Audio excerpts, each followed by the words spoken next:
We should be good. We should be live. I'm not 100%. I'm gonna whack in the other one to refresh the channel. I don't know why I actually have no idea. I gotta go back and check now. It's just popping up with like an X. Every time I try do it, it pops up with like this big X to say that, but then it says you're live. We'll see. Let me check. Over here. We should be good. Yeah, okay. We're back. What's good, JC? What's good, Amir? What's good, Akoya? Bro, I'm excited to be back, to be honest. I miss streaming, bro. I meant to stream more over Christmas, but you know, shit just always fucking gets in the way at Christmas. There's always something going on, and then there's this going on, and then you have fucking like 5 other things going on at the same time. There's just always shit on. So I meant to do a few more gaming streams. I meant to do a few more other shit over Christmas, but I can still do that. There's loads of time for gaming streams this year. There's loads of time for UFC 5 streams. I did buy UFC 5. So at some point this year, at some point in the coming weeks, we will be doing a UFC 5 stream. I appreciate that. Weather report was good, brother. What's good? Jacoby Smith running through the welterweight division, bro. Welterweight is too stacked for another prodigy. Welterweight literally cannot take more prodigies. There literally cannot be any more. We need to start a program to just start moving people out of welterweight. Just be like, I know that you're good at welterweight, but would you try 55? But would you try 205? Try pack on some pounds and go up to 205? We're going to start instituting that like 1FC shit, do the hydration test just to move everybody up a division. Because 70, 85, they're too stacked. We've got too many people. This fight is about to start. This fight card's not incredible, and I swear that the UFC do this every time. They do this every year where the first card back is not going to be great, but all of the cards back after that will be sick, because they're like, you know what? They haven't had any UFC in 4 weeks. They'll probably watch it anyway. They're going to watch the shit anyway. How does it feel to be 21? It doesn't feel that different, to be honest. Just feels like another day. I had a bunch of people talk about my black eye earlier. It's like the end of a black eye. It was like worse 2 or 3 days ago. You couldn't actually see it on the camera, but now you see, but now you can actually see it properly. And I had a bunch of people asking about it. It's just from jiu-jitsu. I was just doing jiu-jitsu, you know, rolling hard. I'm doing a competition on March 1st or March 2nd. So I got to start to get, you know, into the lab. We got to start actually rolling. So, yeah, no, so it comes with the territory. We need heavyweight prospects. That's facts. We do need heavyweight prospects, and we need heavyweight prospects bad. Let me go over here. Let me do all the housekeeping shit that I forgot to do. Let me go over here.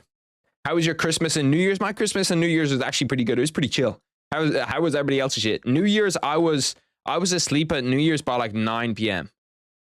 Like, I was not doing shit. And then Christmas, I like Christmas just because there's a ton of sport on. The UFC might not be on, but there's like the NFL. Oh, shit.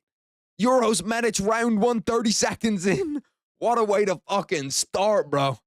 What a way to start the main card. Holy fuck. 30-second round 1 KO? God damn. Holy shit, bro. What a fucking start to the year for the watch party. Round 1 KO inside 30 seconds. Damn. What's good, Caesar? What's good, Lightning? What's good, P. Diddy? I'm happy to see all the boys back, man. I'm happy to see all the boys back in the live streams. I can't wait. We're gonna have so much fucking fun in these live streams this year. I can't wait, bro.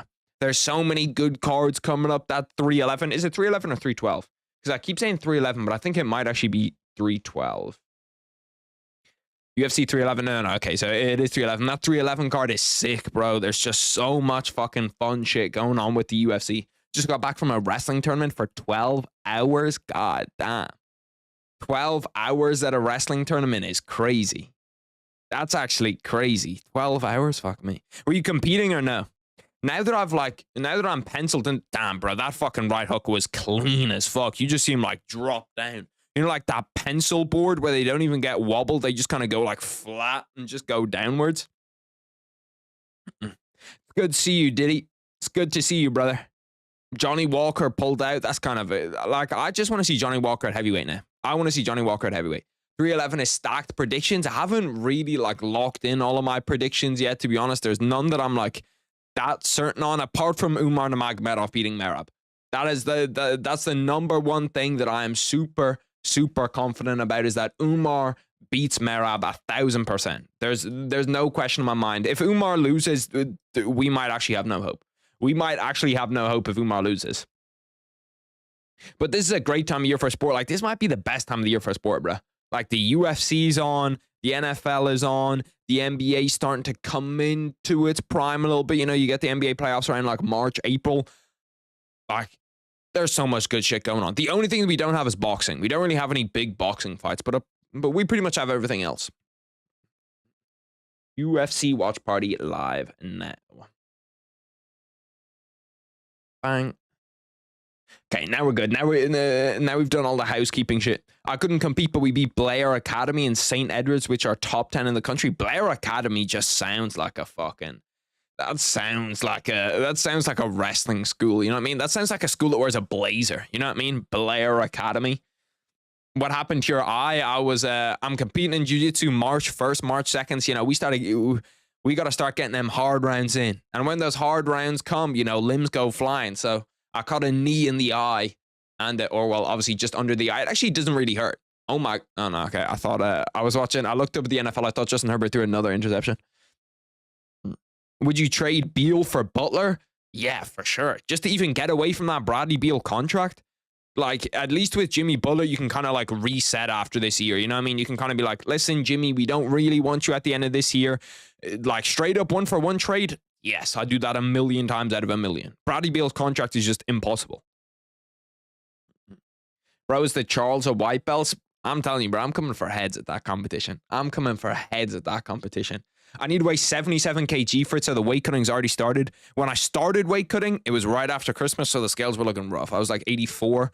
But in like the last week, started, you know, intermittent fast, started to do a little bit more, and now I'm 81. So I have 4 kg to lose in 2 months, which is pretty much nothing. Like, in terms of like weight cutting standard, or in like 7-8 weeks, or 6-7 weeks now. But in 6-7 weeks, I need to lose 4 kg, which is literally nothing. For like weight cutting, nothing. I'll be good. Jimmy got 1 year left. I don't know how long Bradley Beal has left. I think he still has 2 years left. I low-key forgot Harry was a thing. Bro hasn't been live in a month. You didn't forget I was a thing.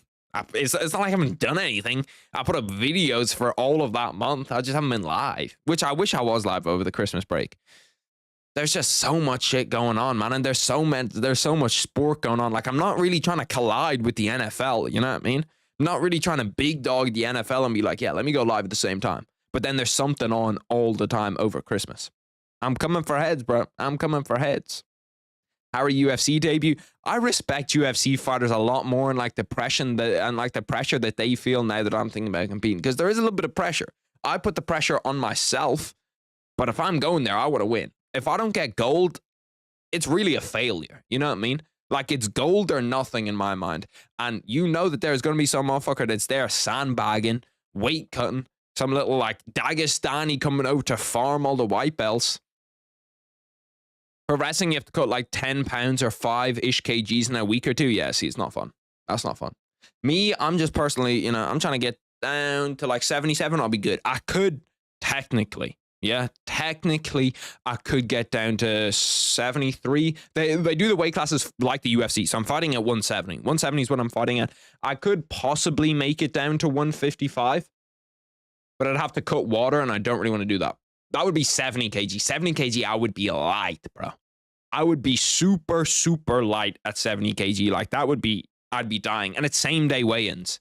It's same day weigh-in, so it's not like the UFC where you can, like, you know, you weigh in at the UFC and then you get to carb load a bit. You know, you get to put on fucking 20 pounds, 25 pounds a day after. I weigh in at 9 a.m. or 9, I think it's like 8:30, 9 a.m. and then I'm fighting at like 11. So I can't actually cut all that much weight. Unk is not coming for heads. I'm coming for heads. I promise you, brother, I'm coming for heads. Bunny got to make a GOAT list. What does that mean? Rip Euros Medic. Euros Medic looked good there. I kicked Harry's ass and he got a yellow eye. This is just the remnants of a black eye. It was black like a day or two ago. See, I can't even really feel it. Like, if I press it, it's kind of sore.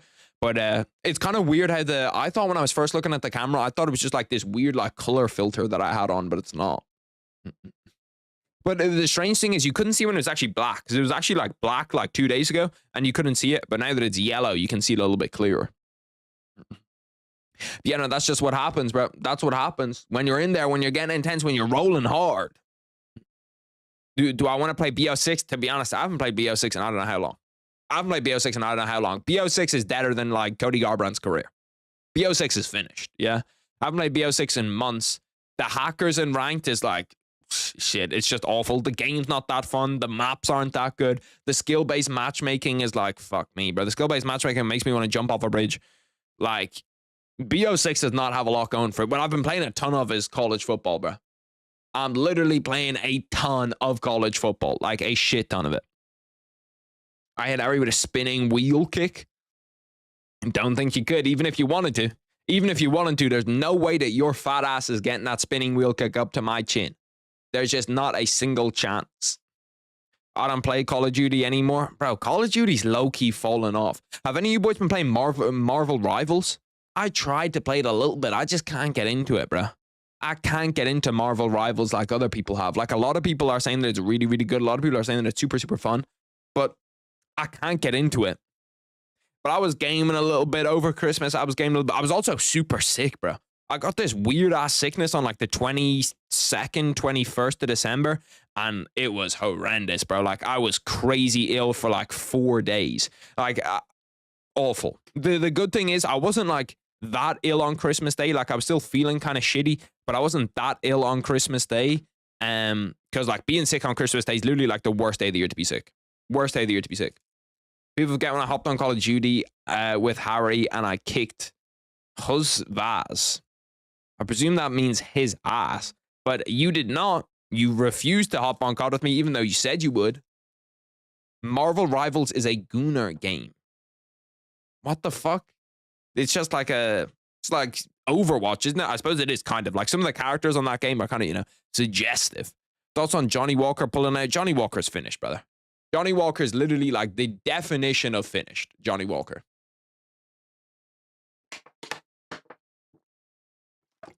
Did I see the Psylocke skin? I'm going to look it up. Me and Izzy are not on the same wavelength where, you know, like, Izzy's really into a lot of that stuff. That's not really me, but I could take a gander at it. I could take a look at it and see. You know, I can appreciate a fine artist's work. I can really appreciate that. This is Fortnite. This isn't even Marvel Rivals. Like, Fortnite. Fortnite, low-key. I might be the first person in history to say this, okay? But let me drag this up a little bit. Fortnite might have done her dirty. He's working with Mackenzie Dern levels of cake. And this is what Fortnite gave her? Like, you're telling me this is what she's looking like in other games and Fortnite gave her this? They might have fucked her over. They might have actually done her dirty. Loki, the main card on this, is not bad at all, though. There's one good fight. That Chris Curtis Roman Kopylov fight should actually be really, really good. Cesar Almeida is just interesting because he beat Alex Pereira. Look behind, bro. I saw the behind. I didn't even need to check. When you see, like, you can kind of see through it. You know what I mean? Like, there's some girls where you don't even need to look behind. You can see from that kind of front that the behind has to be big. It has to be big. You just can't have that much front without there being a back. Did I find World of T-shirts? I don't think I did find World of T-shirts. I saw that somewhere. Where did I see World of T-shirts?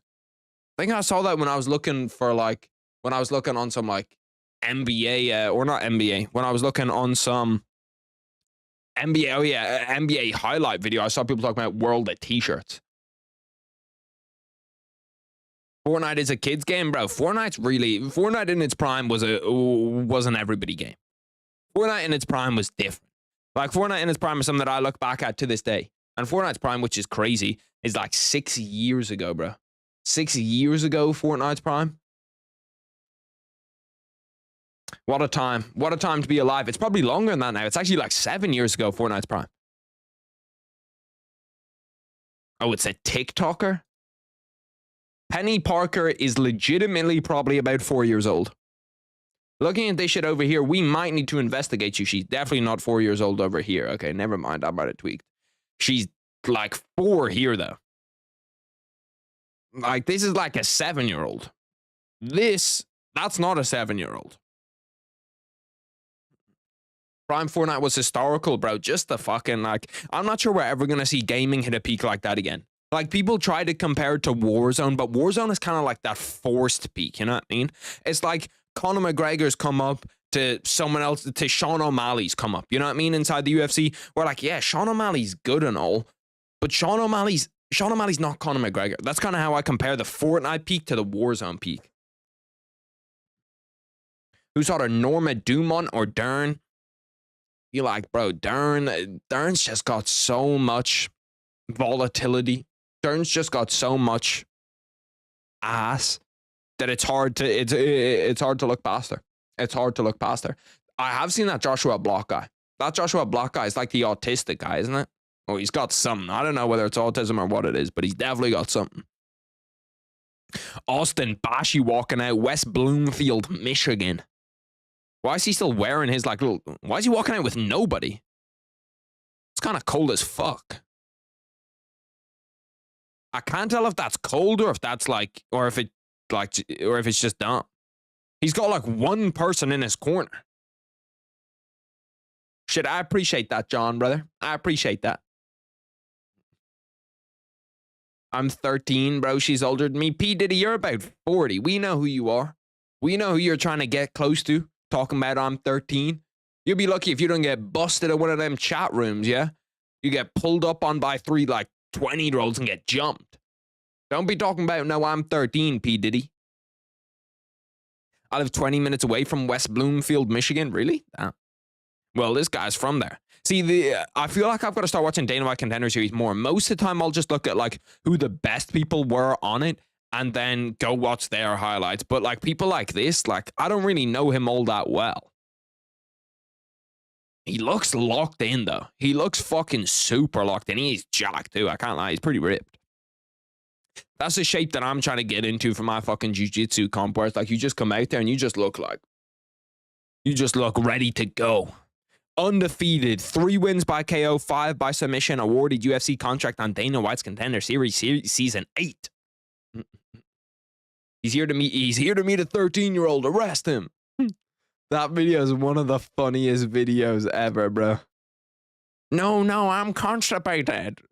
I feel like South Park have to... I've been watching so much South Park over Christmas, bro. I feel like South Park have to make a video on that. Have to like do a little skit of that, bro. He's so funny. When he's walking in there, he's just like on crack or something. So he's just like tweaking out. He's like, no, I promise you, it's constipation.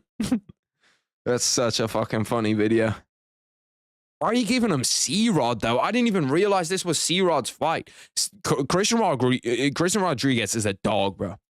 Christian Rodriguez is a fucking dog. Like, he's probably one of the last people in the UFC that I'd actually want to fight on my UFC debut. Like, Christian Rodriguez is good. He's really good. I'm pretty sure he was on my prospect list last year. Last year, I think he was on my prospect list. If not, he should have been. But I'm a big fan. I'm a big fan of Christian Rodriguez. Did you see the clip of the guy saying, she said she was 12? I have seen that clip. Very funny. Not as funny as the Asian clip, though. That Asian guy, I don't know, he's in like a Walmart or something. And he's just there like, no. How do you feel about Armin's physique? Armin's physique is kind of crazy because I'm pretty sure he's actually like close to on weight now. Like he's not cutting a shit ton of weight when you actually get to it. You should change the thumbnail to Mackenzie Dern from behind. I should. I wonder if we can find a photo. Mackenzie Dern from behind. Have you seen Lucas Tracy's GOAT list? Can you react on stream? If you give me like a photo of it, I could do it. But I can't just like react to the entire video. I'm pretty sure that video was out fucking ages ago too. I think I saw that video like 4 or 5 months ago. I didn't watch it, but I saw it in my recommended. Who do I have for the Chris Curtis fight? I think Roman Kopylov takes it. I'm not 100%, but I think Roman Kopylov's going to take it. That Asian guy that was supposedly constipated, bro, that's fucking... That video is so funny. Do you think Sean O'Malley will touch the belt again? I think he's got a good chance. Like, he has so much superstardom that He's going to get title shots that he probably doesn't deserve. He's not at that like Conor McGregor level, but he's at that kind of like Izzy level. You know what I mean? Where Izzy got the shot against Strickis when he probably didn't deserve it. Sean Strickland deserved the shot against Strickis. Damn, Austin Bashi's a minus 250 favorite. We might actually have to lock in for this, bro. He's on his debut, minus 250 favorite against C-Rod. I'm going to take a gander and see what those odds are for me because I'm tempted to whack a little bet on C-Rod. I'm not going to lie to you, boys. Tempted to whack a little bet on C-Rod. I'm a big fan of him.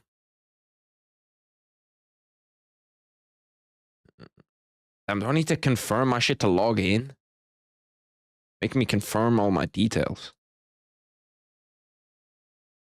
Okay, let's go UFC. Let's take a gander at what the odds are saying.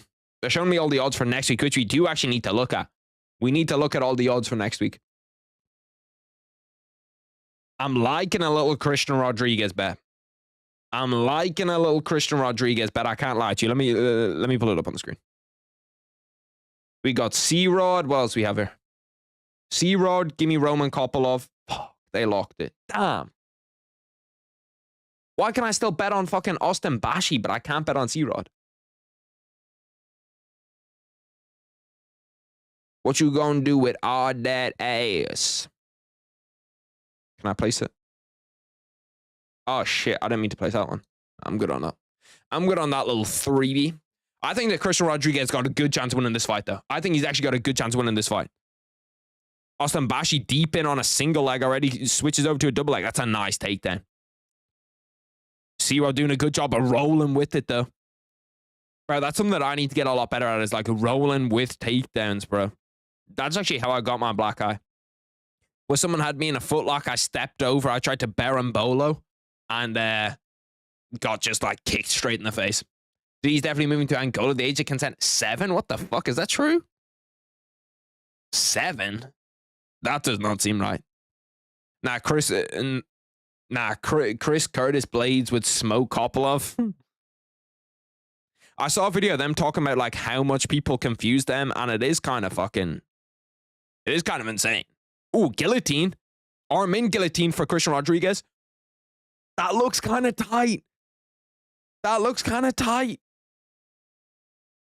He needs to follow it right.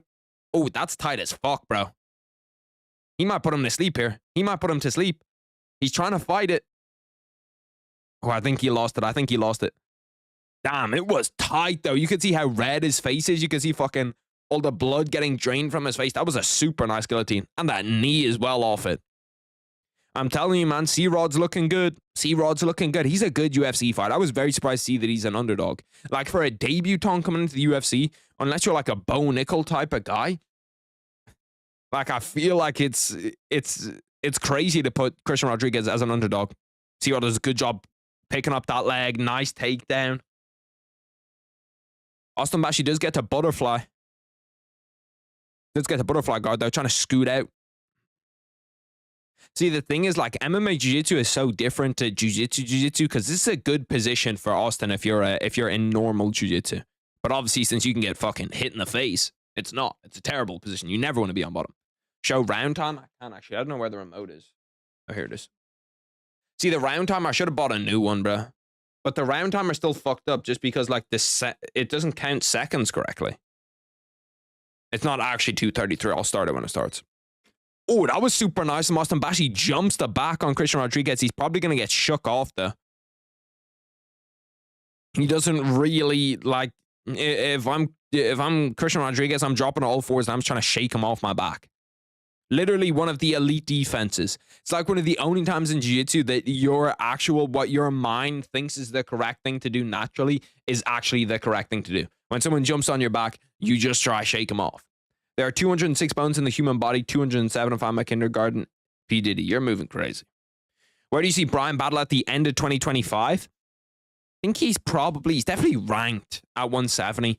I feel like he's ranked with a loss, if you know what I mean. Like, I feel like he's ranked and then he's going to get a second shot. He's maybe going to have to go up against a Michael Morales or a Carlos Pradas or something like that. And I see him losing that fight. This Houston Texans LA Chargers game's also probably over. Why doesn't he do the Chandler? The Chandler's like the worst defense possible, bro. Like, the Chandler's one of the stupidest things I've ever seen, bro. I don't know how, like, people are like, yeah, whenever he does it, and it's just so dumb. Like, it's like the one thing you don't want to do. Do you think laws will stop me? They haven't stopped me before. It's very true. P. Diddy did blow a man's car up. He really did that. Bro, Christian Rodriguez is looking good here. C-Rod's looking very, very good in this fight. His takedown defense is looking good. He needs to not let him hook over that leg. Probably going to get taken down here, yeah. Austin Bashi doesn't look bad either, to be fair. Like, Austin Bashi looks decent, but putting C-Rod as the underdog that they had him at is just crazy. Super nice transition by C-Rod to end up back on top. 40 seconds left in the round. Bashi does have double unders, but not in a great position. In a good position to sweep though. If you can get both those legs on, he wants to elevate Christian Rodriguez. Try get him over above his head.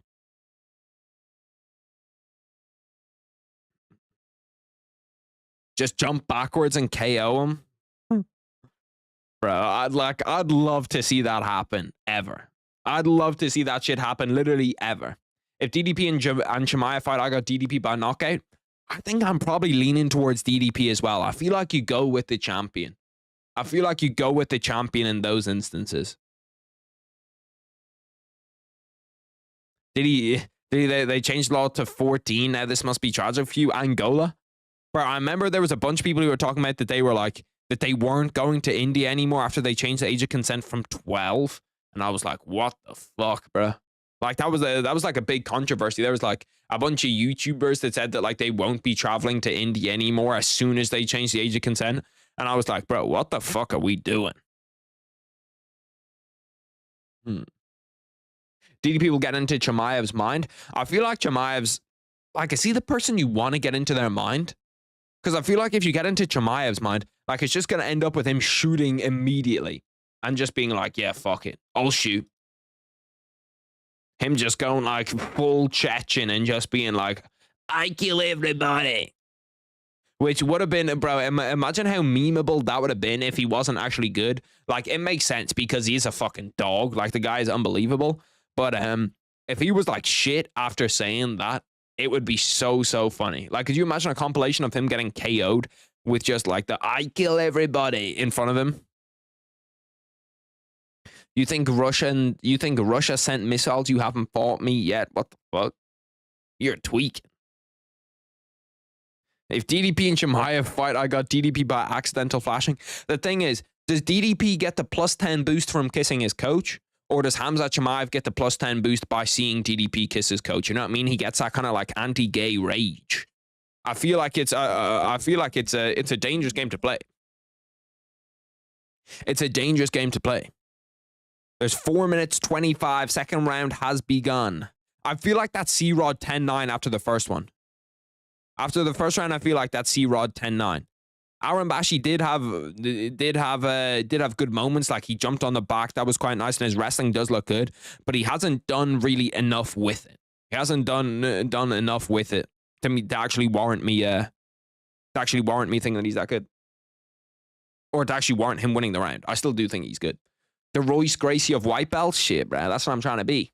That's what I'm trying to be. Christian Rodriguez now sat in full guard, trying to push him off. Elbows from the bottom, bro. Those elbows are nasty. Those are nasty, nasty elbows. Austin Bashi trying to step over into mount. Needs to make sure he doesn't lose control, though. Trying to jump the back once again. Christian Rodriguez, he's doing a good job of when Austin Bashi does jump the back, standing back up. Because if he's on his knees when that happens, it's probably a back take. Like, it's probably a back take. I miss his streams and the boys. We are back, bro. I've missed all the boys as well. It's good to see you, Messi, brother. It's good to see you. I get a +1 bone boost by seeing DDP kiss his coach. You're moving crazy. Not gonna lie to you, we're moving crazy. See, shake him over the top, C-Rod. Shake him over the top, brother. They don't want to get pulled down to the fence. He's doing a good job, though. His wrestling defense looks so good. The one big thing for him is his cardio, because his cardio looked very, very bad in his last fight. Like, if you remember C-Rod's last fight, it was a pretty contentious decision. It was him against Isaac Rodriguez. or no, it was Christian Rodriguez against Isaac Dulgarian. And it was like one of the weirdest fights ever where both of them were just gassed after 5 minutes. I'm watching Russian streams and I'm 20 seconds in front. Shit, I just got to hold it. I guess. I need Curtis by decision and Mackenzie by decision.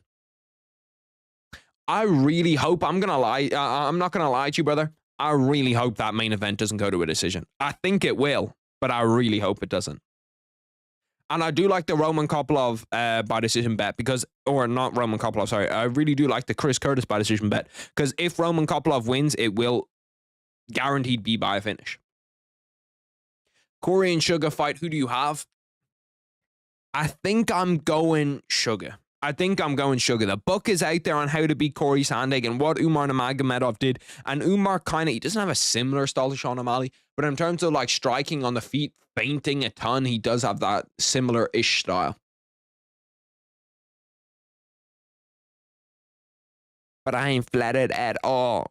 Austin Bashi doing a good job here in mount, trying to set up an arm triangle. Now trying to climb up to the back. Ooh, trying to get a triangle, now loses it. The Austin Bashi, you can feel that he's a very good grappler. Like, you can feel he's a good grappler, but it almost seems like he's trying to do too much. You know what I mean? Like, it almost seems like he's not in that UFC mindset that a lot of the other UFC grapplers is, which I hope that they reward him heavily for the grappling that he showed in that round. Because he was transitioning a lot. He was going, from guard, passing guard to mount to the back. I think that's the type of grappling that should get scored a lot. But it also, like, he didn't have a whole bunch of control time there. Christian Rodriguez, that knee up the middle is landing literally every time, bro. That knee up the middle is landing every time. If the UFC had an event in Ireland, would you drop the bag and go? I probably would. Feel like it's worth it. You think Ribas by KO and Colston Harris by sub? I'd probably bet on a decision in the main event if it's just me, but that's just going because I don't want there to be a decision in the main event. So if there is, at least I'm making money on it. You know what I mean? At least I'm making money on it. That's most of the way how I bet. The Texans just scored again, so the Texans have officially beaten the Los Angeles Chargers. 15 seconds left in round 2 of this. Christian Rodriguez doing a good job of defending takedowns, but he hasn't really been on the offense of this round, so this is definitely an Austin Bashi round. Who's looked good. He has looked good in this round. No, he hasn't warranted the minus 250 favorite good, but he has looked good. That is one of the wildest questions I've ever seen. Harry wishes he was the girl in the McGregor case. That is fucking wild, bro. That is crazy. I saw him playing football today where he was just like going at people. You can still see that he still looks big as fuck, bro. Like, Conor still looks big as fuck. Austin Bashi's nose might be broken. Looks like that like bone is kind of dislodged right here. It's definitely fractured or something. I need Mackenzie Dern to throw it down. I do too, brother. I do too. I'm pretty sure everybody just wants Mackenzie Dern to go out there and throw it down. There's nothing more that I want. My sleep schedule has actually been pretty good for like the last month. That's the only thing that's like bad about the UFC. Whenever the UFC comes around, my sleep schedule is just always awful, bro. I'm just always awful. You gonna watch the Ravens game later? I will have it on above me right here, bro. I'll have it on right above me. And obviously, as soon as the UFC ends, it's gonna be #1 priority. So yeah, I'm very excited for it. Because I'm pretty sure the Texans were, what, 3-point dogs coming into this game and just beat the Chargers by, or, well, they haven't fully beat them yet, but they're beating them by 20 with 4 minutes left in the fourth quarter. Looked like he hadn't kicked a football before. Yeah, you can see that he's a fighter at heart. You can see that he was not there to... You need to come to Dagestan and learn Sambo. Bro, if I had, like, enough money, I would 100% go to Dagestan, like, train for a month, make a little video out of it. I think that would be sick. Like, if I was DJ, that's what I'd do. I saw DJ's podcast with Islam Makhachev where Islam was like, yeah, no, you should come out to Dagestan. I would 1,000% go out to Dagestan and train with them for like a week or 2 weeks. Austin Bashi deep in, got a body lock, probably going to try snatch a, I don't know, single leg, double leg up against the fence. Christian Rodriguez once again going for that guillotine. He's not going to get it. Bro, Christian Rodriguez's defensive grappling is so good. It's so improved from what we saw in the from what we saw in the last fight. Like, this is high-level grappling, especially for, like, a fight night main card, but, like, what, the second fight on a fight night main card? This is really, really high-level grappling. Like, both of these guys I could see going very far inside the UFC. Christian Rodriguez I've already been very high on, and now after seeing Austin Bashi in the UFC, if he can improve his striking and his striking defense a little bit, I'm not sure what age he is, we're going to have to take a gander at that, but if he can improve that, bro, he's got all of the potential in the world. He's looking for an Americana here. Could potentially get it. Americanas from full guard are kind of difficult to get, but he's not too far away from it. His only problem here as well is the judges are judging this, at least in my eyes, with what the UFC judges, as this being Christian Rodriguez control time. So Christian Rodriguez is winning the fight right here, even though it probably should be Austin Bashi because he's actually close to a submission attempt. He's kind of lost it now, but he was close to a submission attempt for at least a moment. 3 minutes left in the third. Big elbows to the ribs. C-Rod doing a good job of collecting that leg, pushing him up against the fence, and we are back up on the feet. Big cut on Austin Bashi's face. That's the type of thing, like, that cut can swing around. That cut can swing around. Just the judges seeing that, like, visual damage. He's only 23? Damn. I did not realize he was that. He looks young, but I didn't realize he was that young. 23 is young as fuck. Topuria has more potential than O'Malley and Islam. I agree with O'Malley. I disagree with Islam Makhachev. I think that Islam has GOAT potential. He has top 5 all-time potential. Like, Islam's done a lot already. I would like to try Sambo, though. I don't think that there is Sambo in Ireland. I'm pretty sure Sambo is just like, I saw what it is. I didn't realize you could headbutt people in combat Sambo. That seems kind of fucking crazy to me. That you can headbutt people. I got called a hard R in Roblox chat the other day. What the fuck? I played a Roblox horror game like 2 years ago. It was actually pretty good. It was by me. Lightning's hunting you down. Are you gonna take that? You're gonna take Lightning just hawking you like that? Bad to worse on the Chargers. Ball just got picked off. Pretty sure Justin Herbert's thrown 3 interceptions this game. Christian Rodriguez is going at it in this last minute. Starting to pick him apart in the striking. C-Rod's landed 40 of 76 in terms of significant strikes. Austin Bashi's landed 18 of 41. Bro, I told you when I saw these odds. That these odds were not correct. That these odds were bad odds. 1 minute 13 left in the third round. Looks like it's going C-Rod's way. Austin Bashi needs a big moment here. He needs a knockdown. He needs a submission attempt that's at least somewhat close. Is there weed in Ireland? There is a lot of weed in Ireland. It's technically not legal. Technically not legal, but there is a lot of weed. A back take could do something for him here. Christian Rodriguez is not going to give it to him. He turns back in to face him. Over, under here. If I'm Christian Rodriguez and I'm trying to win the fight, I'm just holding him here. I'm holding him here up against the fence, looks for a takedown, loses it, manages to get reversed in the clinch, reverses the clinch back. Austin Bashi is someone who I think he actually has a lot of potential in the UFC. Like, Christian Rodriguez is a fucking terrible matchup. He's a terrible matchup at 45. I was talking about superstar potential. Yeah, I suppose superstar potential, yeah. But that's just due to his fight style. That's just due to his fight style more than anything else. Also, I feel like if Islam's second name was Nurmagomedov, it would also be like he'd have more potential.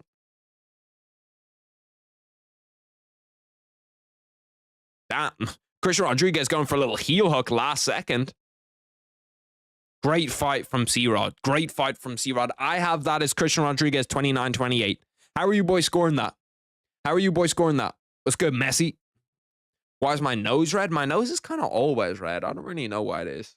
I do look at that sometimes. Like sometimes when I'm editing my videos, it's just like white. It goes up here and then it's just red. And I don't really get it. You think Austin Bash won? I don't think so. I had a 29-28 C-Rod. I had C-Rod running round 1 and round 3. 2 countries behind you is a big deal, and he's starting to get more known worldwide. Yeah, no, he's definitely got more superstar potential. But he also has, like, Georgia's a pretty small country. If I was him, I would have just whacked in Dagestan instead of Georgia. Imagine a guy who has that Europe backing, and he's a KO striker, and he's got that Dagestan backing. Bashi, I hope he wins. C-Rod 1-3. C-Rod, Christian Rodriguez 29-28. Yeah, okay. So we're all scoring it somewhat similarly, apart from some of you. Some of you have it down here as Austin Bashi winning. Better not be no C-Rod haters in here, because we're all big fans of C-Rod. Why is my eye yellow? It's because I got a jiu-jitsu competition coming up March 2nd, and we were rolling hard. Starting to go to war in that training room. And I got kneed in the eye. Mackenzie Dern against Amanda Ribas. Imagine you doing the post-show for that. The post-show for that has got to be dead, bro. Like, what the fuck are you talking about? Here we go. Here's the decision. Bro, I need them to get events out of the Apex. Like, first event of the year cannot be in the Apex. That's sacrilegious right there. Bashi won round 1 and 2. They have Christian Rodriguez winning through what I can only assume is a unanimous decision. I told you those odds were bad. As soon as I saw them, I went, bro. Christian Rodriguez is good, bro. Really good.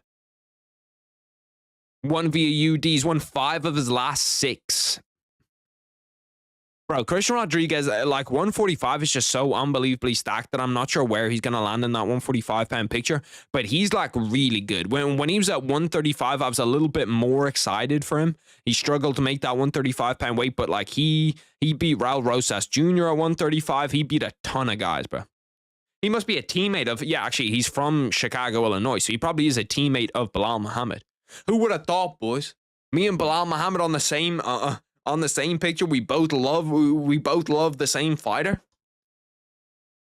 Christian Rodriguez, though, crazy underrated, bro. If I'm doing an underrated tier list for the UFC, I promise you he's gonna pop into it. I didn't realize Kopylov versus Curtis was today. I thought that was on 311. That will be a fun fight. Bro, that honestly, I think I think could be the main event. Like, that could be the main event on this shit. Tatiana Suarez in the crowd. Her fight against Zhang Weili is actually going to be very entertaining. I can't wait for her fight against Zhang Weili. Wearing a Chicago Bulls hat. Boring post-fight. Bro said, I want to fight in Miami again. Did he? Shit, I can understand. Some of them baddies in Miami be moving crazy. That's the full main... Bro, I don't understand why they have Kevin Holland, Rene de Ridder on the main card next week. Why? Why would you have Kevin Holland and Rene de Ridder? That doesn't make any sense to me. The Wolf for DDP. Give me Dricus. Let me take a gander at the main card for next week. Or sorry, the prelims. Who is on it that could definitely beat Johnny Walker, Bogdan Gus? Bro, get Peyton Talbot on the main card instead. What are we doing? Get Peyton Talbot on the main card. Jelton Almeida, I wouldn't hate him being on the main... Bro, this card's actually stacked as fuck. Bro, this card is super stacked. I didn't even realize it when I was looking at it. The Gears there. Ricky Turcios against Bernardo Sopas. René Nakamura. This card's kind of a dud, but Aileen Paris is pretty bad.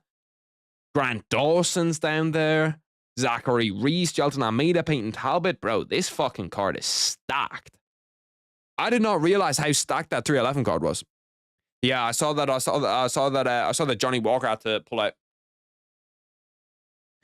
Rene de Ridder, DDP 2.0. Do not ever disrespect DDP like that again in your life. Rene de Ridder is a literal bum, bro. Like, bad. He's just not a good UFC fighter. Kevin Holland's going to absolutely take his soul. I'm actually going to take let's take a gander at the odds for those fights next week. Let's see, do I agree with all of them? First one is Tagir Ulanbekov against Clayton Carpenter. They have Tagir as a pretty good favorite. Yeah, I understand it. Then they have Bernardo Sopas as a big favorite against Ricky Turcios. I don't know about that. Rinya Nakamura should be a big favorite. Aileen Perez, underdog. But this is where shit starts to heat up. Grant Dawson, big favorite. I agree. Zachary Reese, big favorite. I pretty much agree. Jelton Almeida, big favorite. I agree. Okay, so this is literally the card of favorites, bro. There's like no close fights at all up until this Kevin Holland Rene de Ridder fight. And then Kevin Holland should be a big time favorite, bro. A big time favorite. Yuri Jamal Hill being pick'em. This, bro, am I tweaking, or is this not the most pick'em fight in UFC history? Can you guys think of a closer fight than Yuri Prochazka, Jamal Hill? Like, can you guys think of any two guys that are just like as close in terms of skill set, in terms of matchup, in terms of what they've done in their career, who they've beat, who they've lost to? I genuinely can't. I can't. Moicano seems like a lock to beat Beneil Dariush. Umar's a big favorite. Bro, call me crazy, okay? Call me crazy, but I might sprinkle a little bit on Merab Valashvili. I might sprinkle a little bit on a little Merab Arman Sarukian double. Bro, Umar is a huge favorite. Holy fuck.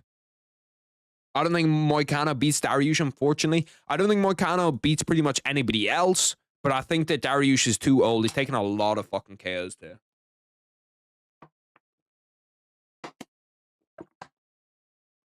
But this shit is crazy, bro. Like, Arman being this big of an underdog is also kind of wild. Like, Arman is good, bro. Arman's a very, very good fighter. And, like, what we saw him do to Charles Oliveira, yes, he didn't do what Islam Makhachev did to Charles Oliveira, but, like, Arman's not bad. Arman's not a bad fighter. Dave Weili Zhang is just about a favorite against Tatiana Suarez. Dave Dricus opening up as a... I don't understand that. Is anybody else confused by how Dricus du Plessis is opening up as a big-time favorite against Sean Strickland when they literally had one of the closest fights of the year last year? And then John Jones, Tom Aspinall is pick 'em. I don't think that fight's going to happen, but shit, if it does, it does. Jamal Hill should kick his ass, not going to lie. Both have bad defense, but Jamal is smarter. I don't know if I'd call Jamal Hill that smart, being real with you. All of Kennedy Nzechukwu's wins have been finishes. It's a good job that he has fucking 2 of them. He clears Tal Booty. Hill is 260 right now. It's actually going to be interesting to see what kind of shape Jamal Hill weighs in. Because I saw Jamal Hill it probably was like 2-3 months ago, bro. And that motherfucker was not in shape. Was not even slightly in shape. Like, he was looking a little bit hefty. DDP has more ways to win the rematch. I don't see DDP wrestling Sean Strickland. Like, Sean Strickland's jiu-jitsu is legit as fuck. But I've been doing intermittent fasting to weight cut for jiu-jitsu. And now anytime I see food in ads, bro, why does food look 10 times better in ads when you can't have any of it? Like, I swear, when I'm just normally sitting here watching ads, like, I don't think about any of this ever. But as soon as I can't eat the food, I literally just think about food. Like, I just saw pancakes in an ad, and they look like the greatest pancakes that humanity's ever seen. Yuri was getting his ass kicked by Rakic. Yuri is trash. Yuri's good, bro. And Rakic isn't bad either. Like, Rakic is decent. He's not great, but Rakic is definitely decent. He gets carried by his chin. I don't know how you can sit here and be hating on Yuri Prochazka. I thought Yuri Prochazka would be one of those fighters that just has 0 haters. We found the Yuri Prochazka hater, though. Has a Kopylov fight started yet? I'm pretty sure the Kopylov fight is next. Yeah, Chris Curtis with Roman Kopylov. It's the next fight up. Then we have Cesar Almeida, Abdul Razak Alhassan. Is he the one from the UAE? Abdul Razak Alhassan. I think he is. It says Ghanaian. Does he fight out of the UAE or something like that? No, fights out of Ghana. Who's the guy that's from like Bahrain or something that's in the USA? Fuck, I forget his name. Peyton Talbot would get smudged by Raul Rosas Jr. No, I disagree. I think Peyton Talbot would probably KO him, because like it's not like Peyton Talbot is just a striker. Peyton Talbot can also like wrestle well, and he also has really, really good jiu-jitsu. If Izzy and DDP win, will it be Strickland Izzy too? It's actually a good question. I don't think so. Maybe, but I don't think so. I think that if Hujimacala wins, if Strickland wins, it probably goes to Hamzat Chimaev, just because Hamzat Chimaev is that good. And then if Strickland beats Hamzat Chimaev, I guess it would probably go to Izzy, maybe. Or actually, if Strickland beats Hamzat Chimaev, they probably have DDP Izzy 2, and then winner of that gets a title shot. Shamil Gaziev, Strickland, Borinho. What does Borinho mean in Brazil? I hear people talk about it a lot. It's just like one of those Inho things. Oh, you're talking about Caio Braio, not Borinho. Why did it take me so long to put that together? But Brio, I do hear a lot in Brazilian. Like, they talk about shit like that a lot. It means something. It must mean like boy or something. Yeah, Caio Braio. Yeah, no, Caio Braio's next, bro. Caio Braio's next up. Like, I think that, I don't know who he's going to fight next. I presume it's going to be, who doesn't have a fight now that's in those kind of, it could be Robert Whittaker. Could be Robert Whittaker, Caio Braio. But yeah, no, Caio Braio is the guy that I see being the future of that 185-pound division. Him against Bo Nickal's going to be a good fight in the future. Him against Anthony Hernandez is going to be a good fight in the future. I don't see anyone beating Chimaev for a while once he gets the belt. I think that Bo Nickal could beat Hamza Chimaev, definitely. I think Bo Nickal is like Hamza Chimaev's nightmare matchup. You know what I mean? Talbot has one round one finish. I feel like he's got more round one finishes than that. I feel like I've watched a clip of him like going in there, shaking hands with someone and knocking him out in like 15 seconds. Maybe I'm wrong, but I feel like I have. Topology. Let's go look at his topology really, really quick because this fight's about to start. Payton Talbot topology. He's only 9-0. No, yeah, you're right. He's 1 KO in the first round. To be fair, it's 4 in the second round and 2 in the third round. Is one of these super early in the second round? Yeah, okay. He's one that's 12 seconds into the second round. That's the one that I was thinking of, where like he goes in, he like shakes hands with the guy or like fucking gives him a little fist bump and then just KOs him like 5 seconds later. That's a casual take. Bo Nickal will get murdered by Hamzat? I don't think so. What is Hamzat Chimaev's wrestling hasn't shown us that he's just automatically able to like out wrestle all of the best wrestlers on the planet. Damn, these guys are starting fast, bro. These guys are starting fast.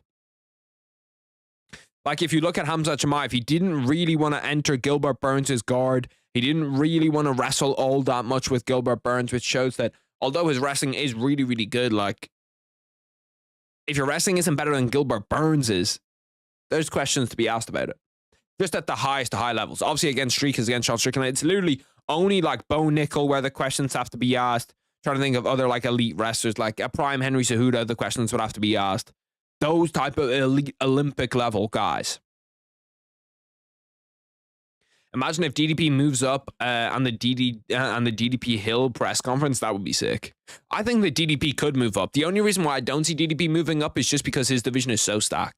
Like 85 is so stacked that he'd have to drop the belt. He wouldn't be able to get like the double champ as in like the way that Conor McGregor got it. He'd have to get it as in like, I've held 2 UFC belts, not the simultaneous double champ.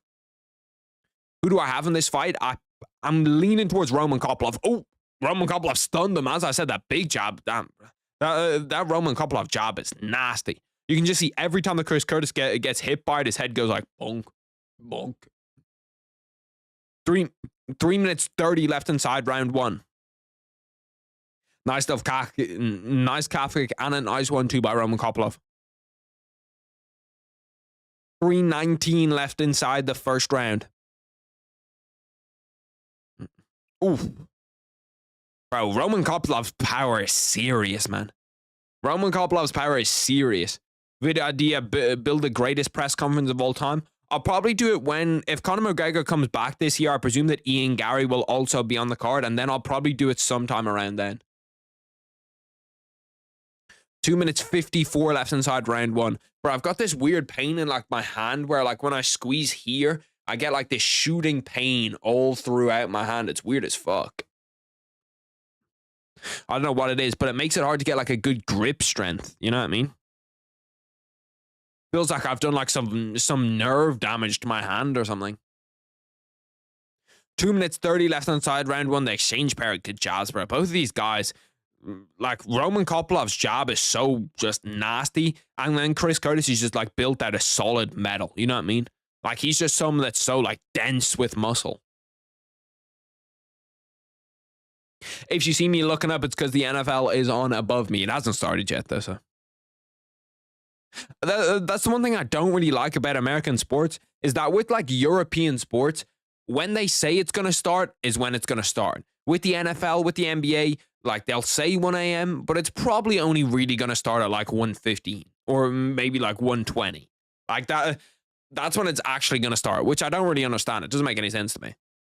Like, are they expecting people to show up at 1 a.m. and then be like, or are they factoring in people being like 5-10 minutes late?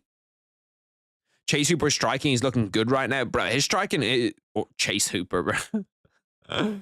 Bro.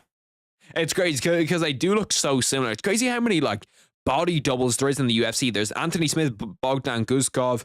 There's Roman Kopylov, Chase Hooper. Like, if you're like a casual fan of the UFC, I can 100% see how you think that like that's a meme in the UFC. That like they aren't actually two different fighters and that they're the same fighter. I can 100% see that if you're like a casual fan of the UFC. Damn, now Roman Kopylov starting to tee off a little bit. That uppercut's landing really, really nicely up the middle.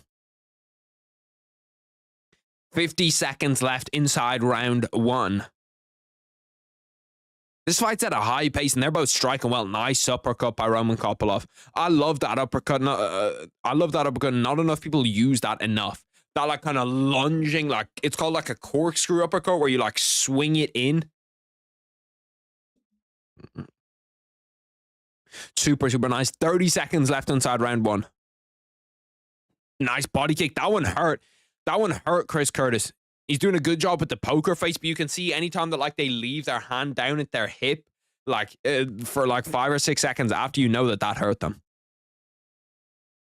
Roman Kopylov's striking looks clean, man. His timing looks really, really good.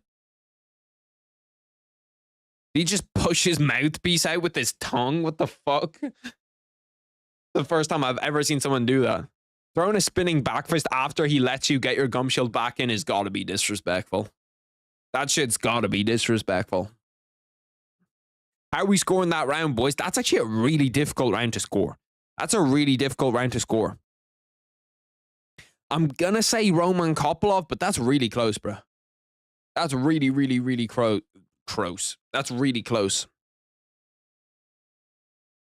When MMA Guru skips an event, what do you mean skips an event? What, is he just like not live right now?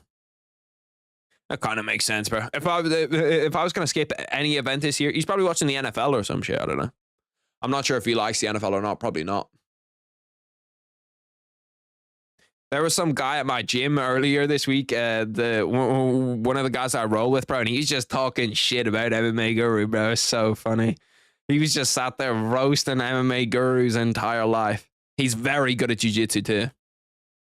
Very good at jiu-jitsu. He's got a fucking elite Dars.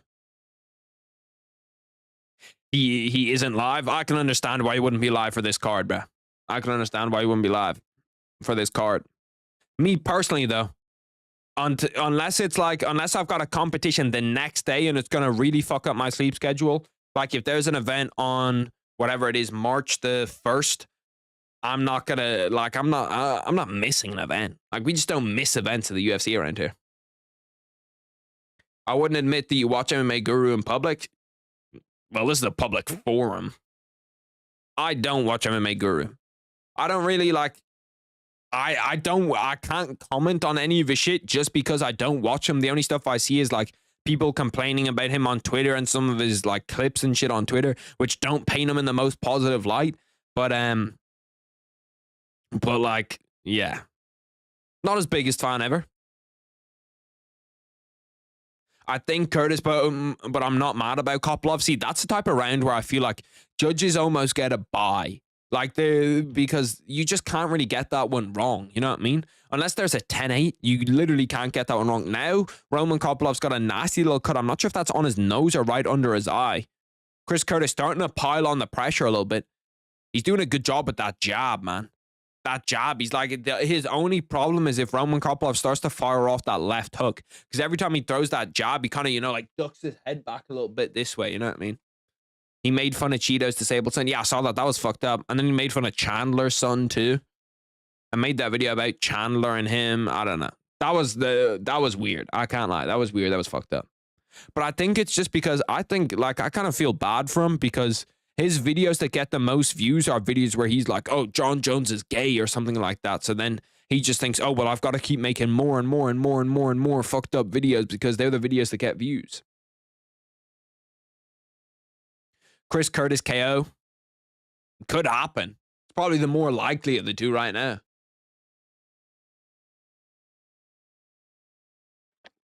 We're at an official timeout. Chris Curtis got hit right in the dick. Are Chris Curtis and Sean Strickland still not talking? That's not really Roman Kopylov's fault. Chris Curtis like blocked it into his own dick. He's definitely racist. I don't know if he thinks it's funny or what. I think it's just that they're the videos that got the most views, so that's how he gets paid the most. So then he sees that and he's like, oh yeah, people like this a lot. I've got to go make another video like this, which is kind of like a downward spiral. It's why I try not to make too many like negative videos where you're talking about like overrated or the worst ever. You know what I mean? Even though those videos on YouTube do pretty well. Because I'm like, that's not really what I want to do. I want to talk about good fighters and fighters that I think are going to be good in the next year, future champions and shit like that. I don't really want to talk that much about fighters that I think are bad. You know what I mean? Chris Curtis is a -425 favorite. Woo. It's kind of fat, bro. I could kind of see Roman Kopylov KOing him here. Like some of these 1-2s are landing. But that shot low again. He's going to take his time with this one. You know, as soon as they go over to the cage and they get the double hands up on the cage, that they're feeling it a little bit. Did I hear about Rigo? I did not hear about him.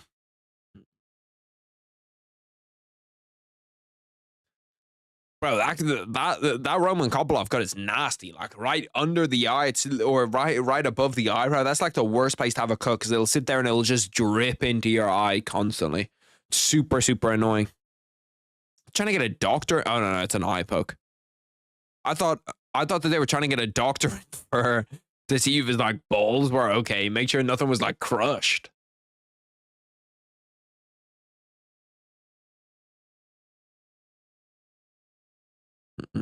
Why? What happened with Rigo? He's someone who I've never understood his content. Like, shout out to him. He's doing good. He gets a lot of views. I don't really see a lot of his stream shit, but he seems to be doing well. But I just don't really understand his shit. And then I saw him beefing with somebody else, being like, he's stealing my style. 1 minute 30 left inside round 2. Ooh, nice 1-2 by Roman Kopylov. That's what I'm talking about. All it takes is one of those 1-2s landing cleanly, and Chris Curtis is getting put to sleep. Nice job, though. Chris Curtis's job has literally kept him in this fight because anytime a Roman Kopylov is starting to build up an actual good amount of momentum, it's just jab, jab, jab. Nice calf kick. Roman Kopylov doing a good job of mixing it up, going all 3 levels. What do I think of Bedtime MMA? I don't really watch his content a lot, to be honest. I might have watched like 1 video, 2 videos. But I don't know, he seems pretty cool. I never really see anything wrong with him, you know what I mean? Like, he seems like a cool guy. Damn, really? Is that shit confirmed, or is that just like some random ass rumor? Is there like proof of it? 'Cause if so, that shit's fucked up, you know what I mean? That's fucked if that's true. We gotta throw him to the side immediately. We gotta get his ass out of here, bruh. We gotta get his ass out of here fast. 20 seconds left in round 2. Am I crazy for saying that this is a Roman Kopylov round? Am I crazy for thinking that this is a Roman Kopylov round? I'd like to see more lead head kicks from Kopylov. Wouldn't hate it either.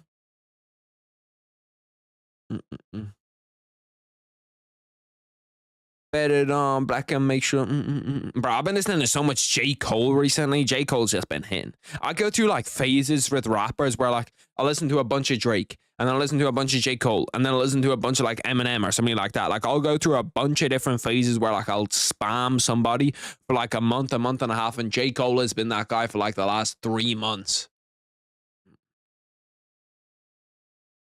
Yeah, there's this kid's live stream that he's always on, but thank God the main video didn't say his name because imagine how embarrassing it would be for him.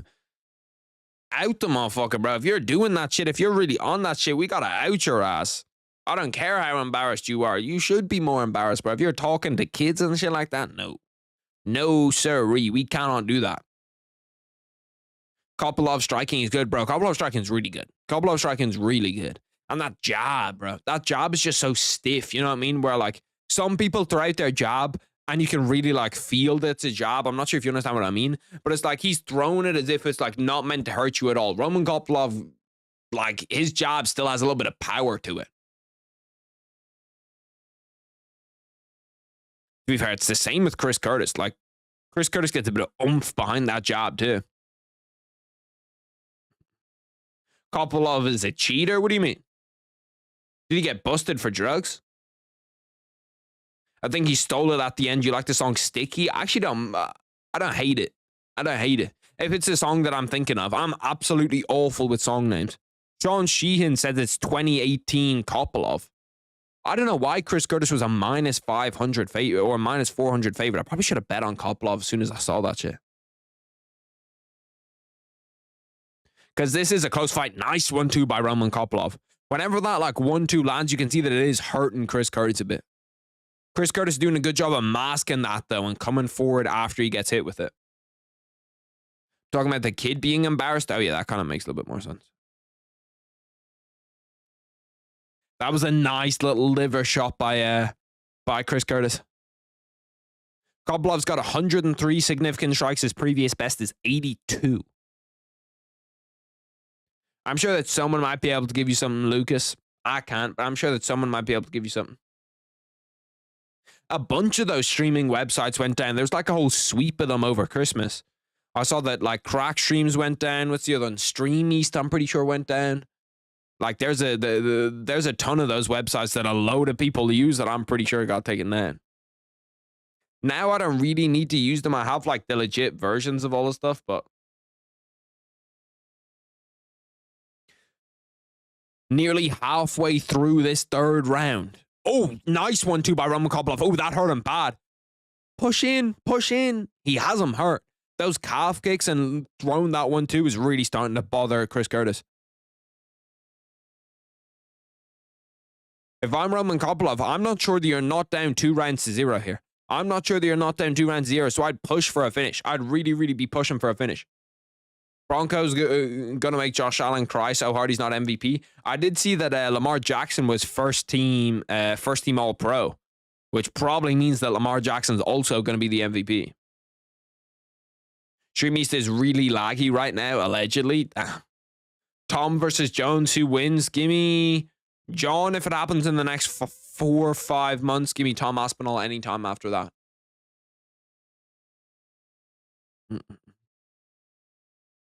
Bro, this fight has actually low-key been a bit of a war. Like, the last 2 fights have been decisions, but they've been fun-ass decisions. Where it's like, it's not like the normal UFC fight night decision where you're like, bro, get this shit the fuck away from me. Like, I'm so bored watching this shit. Low-key, this has been kind of a heater.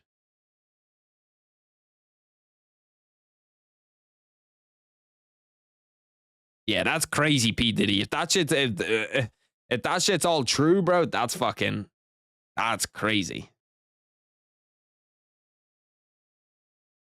Curtis is a walking heavy bag right now. I love that decision to take him down by Roman Kopylov. I love that decision to take him down because it seems like takedowns and like weird shit like that is the type of stuff that can like just swing you around in the judge's mind. Like at the very end of this round 3 when they're going back and trying to like scroll through it in their mind, trying to think to themselves who won. Like a takedown is big, especially if he can pass his guard here. Jump the back, jump the back, jump the back, jump the back. Jump the back. Oh, he had it, bro. He definitely had an opportunity to at least get a hook in there. Does a good job with that mat return, but then lose it. Nice head kick.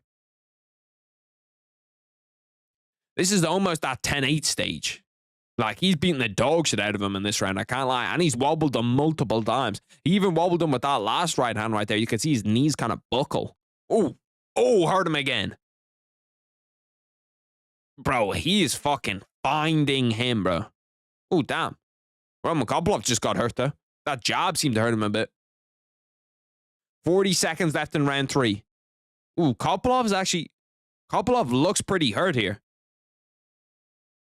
Am I the only one that thinks that Kopylov is actually kind of rocked here? I'm not sure if he's just super tired or if he's rocked. I think he is actually rocked. Manages to shoot, get in deep on a double leg. I think Kopylov was pretty hurt for a second there. They should have a crowd. It really should. Chris Curtis going for a guillotine. He does only have, 10 seconds to finish it, so he's not going to finish it.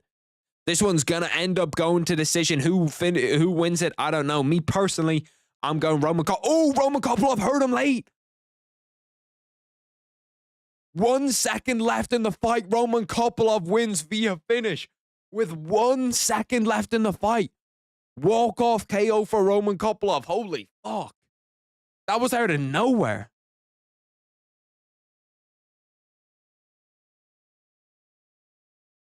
Bro, I'd love to see... That was a weird stoppage. That was a weird stoppage because Roman Kopylov didn't pressure in for the finish there. I'm not sure I love that stoppage.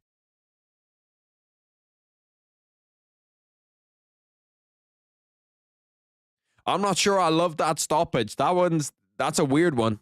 He does clearly get hurt by that one too. And you can see that he is clearly hurt. I'm not sure was that earlier in the round though. That might have been earlier in the round. Super nice head kick. But my big thing is that if Roman Kopylov follows up here, then yeah, absolutely. Absolutely go in there and call it. But Roman Kopylov is walking away. And he's getting back to his feet. I don't love that stoppage, man. I don't love that stoppage. I think that's a bad stoppage.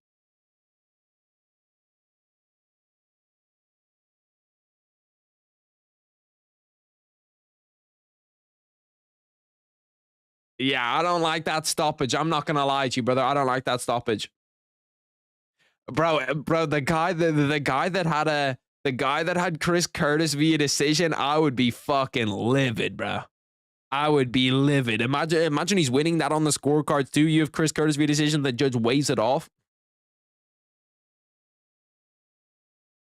It's the end of a black eye, Polar Man.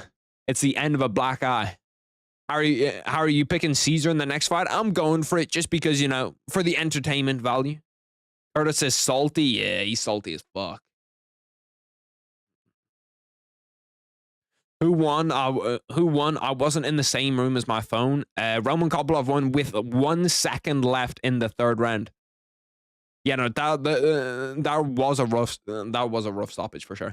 Now the thing is, okay, that was a really, really rough stoppage. Don't get me wrong, but you have to also think to yourself, if he's losing on the scorecards, it doesn't matter. If he's winning on the scorecards, I'm fucking pissed if I'm him. I'm absolutely livid if I'm him. I had the other guy winning 2-1 anyway. I did also have Roman Kopylov up 2-1. I had Roman Kopylov winning 2-1, but if he wasn't, it's not really up to us. Shit, I wish it was. I wish that we were doing the scorecards, but bro, Chris Curtis is still fucking livid. He won't even have the ref hold his hand. I want to see those scorecards so bad, bro. I want to see those scorecards so bad. When do those get uploaded? I know that they get uploaded pretty fast. I think it's usually 5 minutes. UFC scorecards. Here we go. Official judges scorecards from the Dern Ribas fight. They're not up there right now. I'll tell you boys as soon as they get up there. As soon as they're up there, I'll let you know. The C-Rod, Austin, Bashi ones are up, which are pretty much unanimous. Everybody knows it. I wonder who Roman Kopylov's going to get next. Who do you boys think that Roman Kopylov gets next? Because he's kind of in a weird space where I'm not sure that he's actually... he is a ranked fighter, but he's not anything better than that. You know what I mean? We've seen that he's just not good enough in the other aspects of MMA to actually be a contender. But I feel like he's a ranked fighter. It was a pretty good fight. Early stoppage, I agree. I agree that the stoppage was bad. I can't wait. to see the scorecards for this though. Do you imagine how pissed you'd be if you're Chris Curtis, bro? If you find out you're winning that fight. Who's that guy in the background? He's got a fucking huge head. Holy shit, that guy's got one of the biggest heads I've ever seen. He looks like a fucking alien. Oh my God, that guy's got a big head, bro. That guy's actually got one of the biggest heads I've ever seen. He looks kind of like Megamind. Jesus Christ, it's like someone from like Chernobyl. Holy fuck, his head is big. Anybody else see that? Look the guy to the left of Roman Kopylov in that photo. He's got one of the biggest fucking heads I've ever seen. Holy shit. Look at the size of that head. Oh my God, that's humongous, bro. That is such a big head. Ravens cooking right now, bro. The Ravens are dicing up. No bullshit. Ravens are dicing up. Like, I feel like if you're the Steelers, like, I just don't feel like the Steelers are going to be able to keep up with the Ravens. Oh, Derrick Henry. Oh, Derrick Henry to the house. Stiff arm inside the 15. It was 1 round apiece going into the third, was it? Did those scorecards get updated? It doesn't have them. It doesn't have them here for me on the UFC website. But if that is true, if it was actually 1 round apiece, then it doesn't matter. If it was 1 round apiece, it doesn't matter because Roman Kopylov was winning the third round anyway.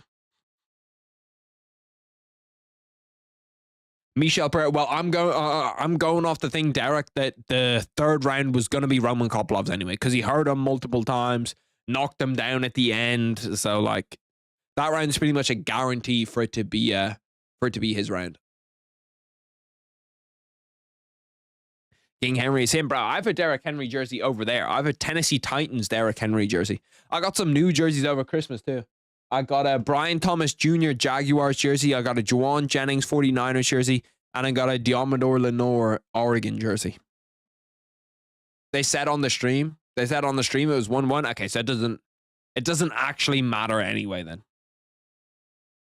Yeah, no. So he would have, to be fair, Chris Curtis in that moment doesn't know that he would have lost the decision, but yeah. That's actually, the stoppage isn't great now, but it doesn't matter as much, you know what I mean? Like, people aren't really going to talk about it.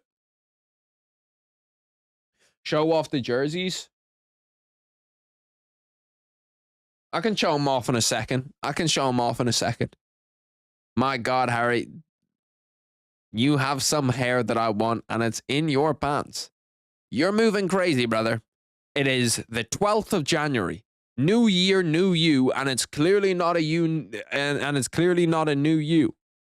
You're back on the same bullshit, same time. Elite ball knowledge, shit. You know me, brother. You know me. Brian Thomas Jr. was my 11th round pick in fantasy this year. Absolute gem. My name is Derrick Henry. I'm sorry, you spell it wrong. Lamar Jackson to Rashad Bateman. 3rd and 13. Touchdown. Touchdown, Baltimore. If Rashad Bateman starts cooking you, well, I suppose Zay Flowers isn't there, so he's probably wide receiver 1. What do you think of the actual chances that John Bones Jones actually fights Tom Aspinall? I'm going to say it's 20%. What do you boys think? Well, if you were to put a percentage on how likely John Jones is to actually fight Tom Aspinall, how likely is it? I'm going John Jones maybe 20, 25%. I would have said like 40% earlier in the week because there was that whole thing that John Jones came out and said that John Jones wanted 30 million. I honestly think that's low. I thought that John Jones would ask for like 50 M's to do it. Would be like, yeah, no, it's gonna be 50 M's for me to fight Tom Aspinall, and if you can't come up with the money, fuck you. But 30 M's, like 30 M's doesn't even seem like a lot. Aiden Ross is streaming with Islam Makhachev right now. Take a gander at it. Might have to tune in. Aiden Ross Kick. Is it on Kick or is it on Twitch or what? What is it on? Oh yeah, he is sat here with Islam Makhachev. I cannot imagine what kind of conversation these guys would have. Can you guys imagine at all what kind of conversation these guys would have? Like, what the fuck is Aiden Ross going to have in common with Islam Makhachev? It's just going to be like, oh yeah, and do you know Khabib? Yeah, I know Khabib. Yeah, Khabib's pretty good. Yeah, I like Khabib. Yeah, I saw your last UFC fight. Yeah, it was pretty good. You're going up against that American guy, right? I can guarantee you, bro. What's the next NFL jersey you'd get? It's probably going to be Nico Collins. Nico Collins, like the jerseys that I buy are either going to be 49ers jerseys or heavily dependent on who does well for me in fantasy. This year drafted Nico Collins in fantasy, and obviously Nico Collins is a freak of nature. So it's probably going to have to be a Nico Collins jersey. The only thing is, I want the Texans to come out with like a nice jersey. You know what I mean? Because I also want to buy nice jerseys. The reason why I bought the Derrick Henry one, because I was like, this jersey's kind of fire. New Year freakier me is crazy. New Year freakier me is crazy. He doesn't ask the questions the fans do. He doesn't ask any fucking questions, bro.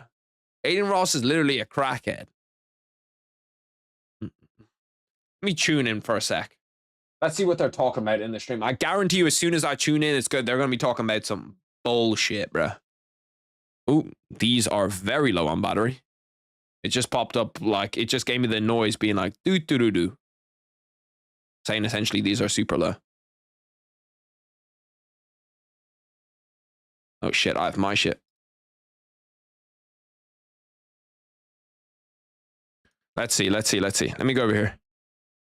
Desktop audio, here we go. You should be able to hear it now. Job or something, you have to go 100%. Gotcha. If you're gonna be 50% here, 30% here, you're gonna miss a lot of things. But when you focus and working on that every day, it's one day it's successful. This is exactly the conversation that I was sure they were going to be having. Like to be you. What inspires you as a person and as a fighter as well? Bro, this is like press conference questions. This might actually be worse than press conference questions. Because where I'm coming from, they like Dagestan. Everybody know Dagestan, like they all about sports, you know. In Dagestan, everybody training, science, like from school. Bro, what are we doing here, bro? Dana, get me to fucking interview him instead, bro. I don't even need the time that Aiden Ross is getting, brother. Or at least, Aiden, let me give you questions to ask the guy, bro. UFC champions. Let me give you some questions to ask the guy, you know what I mean? Let me give you some actual good questions instead of what motivates you to be you, bro. That's like some fucking Instagram page. So you knew when you were young? Yeah, when I went to the school, from like 8 years old, I started to do some combat sports. You know, I went to Taekwondo. I have like many. That's crazy, bro. That's a crazy question. What motivates you to be you is one of the craziest questions ever. I choose the sport. He doesn't ask the questions, the fans do. The fans ask the questions. I can do grappling. Gotcha. There's no way of all the questions people are asking right now that wants to make it in your type of world, in the fighting world. Just let's just say there's a kid watching right now that looks up to you. What do you have to say directly to them? Because it's live, so. Yeah, I don't want to say everybody have to training to be like MMA fighters. Just everybody have to be patient, you know. And if you choose something, you have to do this, like every day. Better than everybody, more than everybody, and you're gonna be champion. Okay, this interview's fucking dog shit. I'm not gonna. I fuck with Islam Makhachev, but I can't listen to that. That's like brain rot, bro. It's like listening to you know, like NFL players give interviews, and it's like, yeah, you know, I just hope that the team can do better, and you know, like I just really think it's me and the team. I'm just happy that the team was able to put me in a position where I was able to succeed, and it's just like the most pure media trained answer ever. That's what that shit sounds like. That's the questions that he's getting given. It sounds like Joe Biden being interviewed right now, where they're like, "Hi, Joe. What's your favorite flavor of ice cream?" That's the questions that he's asking, bro. Aiden Ross, the helmet. Yeah, not the... I have to say, I did like him when he was on his like come up. And I do think that he kind of like, you know, he changed streaming a little bit. I think that he revolutionized streaming a little bit. But it's just like get Aiden Ross to interview NBA players, you know what I mean? Like, he knows nothing about the UFC. He literally knows nothing about the UFC. He likes to watch it as like a casual thing where it's like, oh shit, that crazy KO. Yeah, but like you're putting him in a position where he doesn't know anything about Islam Makhachev. He doesn't know anything about jiu-jitsu. He doesn't know anything about MMA, really. You know what I mean? Apart from just the fact that he likes to watch it, which is fine. There's no problem with that at all. But it just doesn't really make sense to have him, of all people, interview the biggest stars in MMA.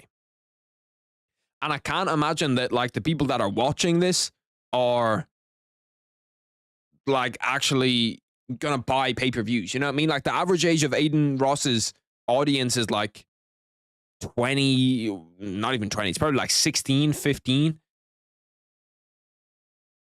Yeah. I just don't really understand why they do that. Give the time to somebody else.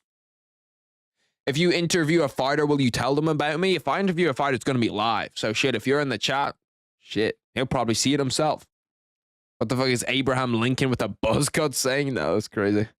Islam versus Arman card is stacked. Yuri versus Jamal Hill. Moicano versus Dariush Payton Talbot. Bro, that card is super stacked. We were looking at it earlier, and I was like, nah. Bro, that card's got some shit on it. No bullshit. Mike Beltran, the best beard in all of the world. Bro, that ring card girl is so unbelievably bad, bro. I need to start following all of those ring card girls on IG. That's what I really need to start doing. I need to start marking my turf. I suppose they're probably, I don't know, they're probably pretty problematic. I feel like if you're a ring card girl, it's probably not the girl that you want to lock down. Which champion do you think you have the best chance to beat in MMA? I honestly think, okay, most people say that you're never going to beat an MMA champion. But I honestly do believe if you give me, yeah, well, she's actually not a champion anymore. If you gave me Raquel Pennington, yeah, if you gave me Raquel Pennington tomorrow, I think there's a very good chance that I beat Raquel Pennington. That's just me being 100% honest. I think that I have as good a chance at beating Raquel Pennington as I do anybody in the UFC, as I do the smallest unranked 115-pound women's fighter. I just think that she's that bad. That's no offense to Raquel Pennington. I'm sure you're a nice person at all. I just do not think you can fight. And I'm pretty sure I could beat Raquel Pennington. No bullshit. You think UFC 311 card going to be one of the best in 2025? I do.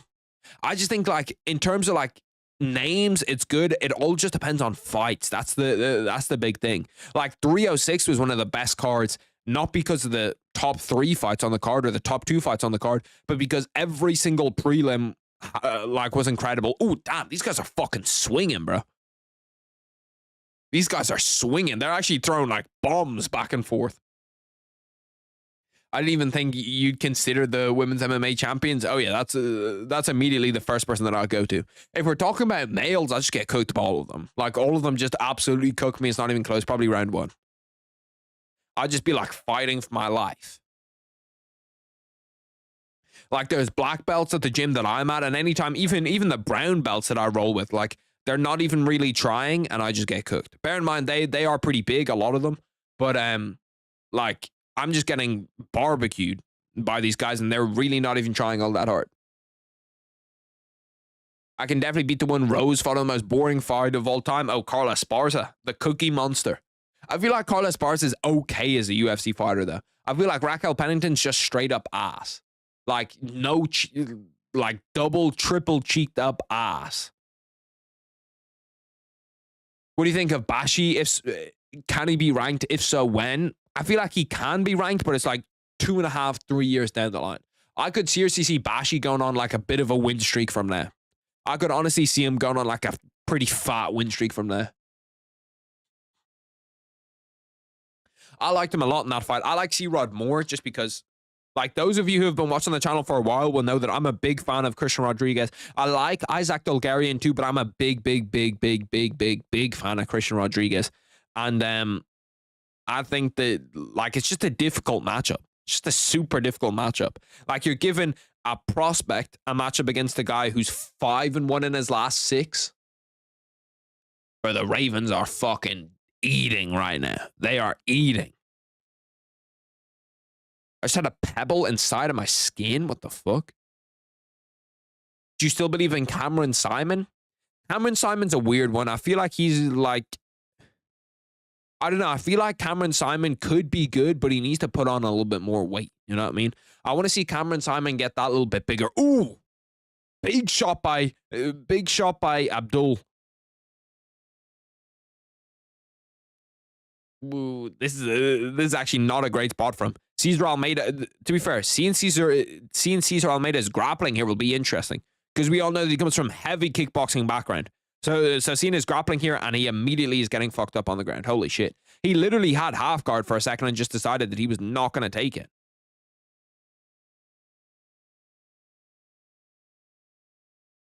There needs to be a shorter way to say his name than Abdul Razak Alhassan, because I can't. Oh, damn, bro. He's fucking.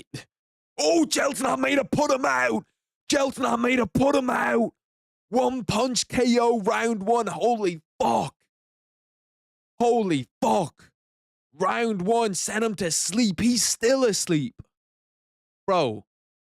Not Jelton Almeida, by the way. Cesar Almeida put him out.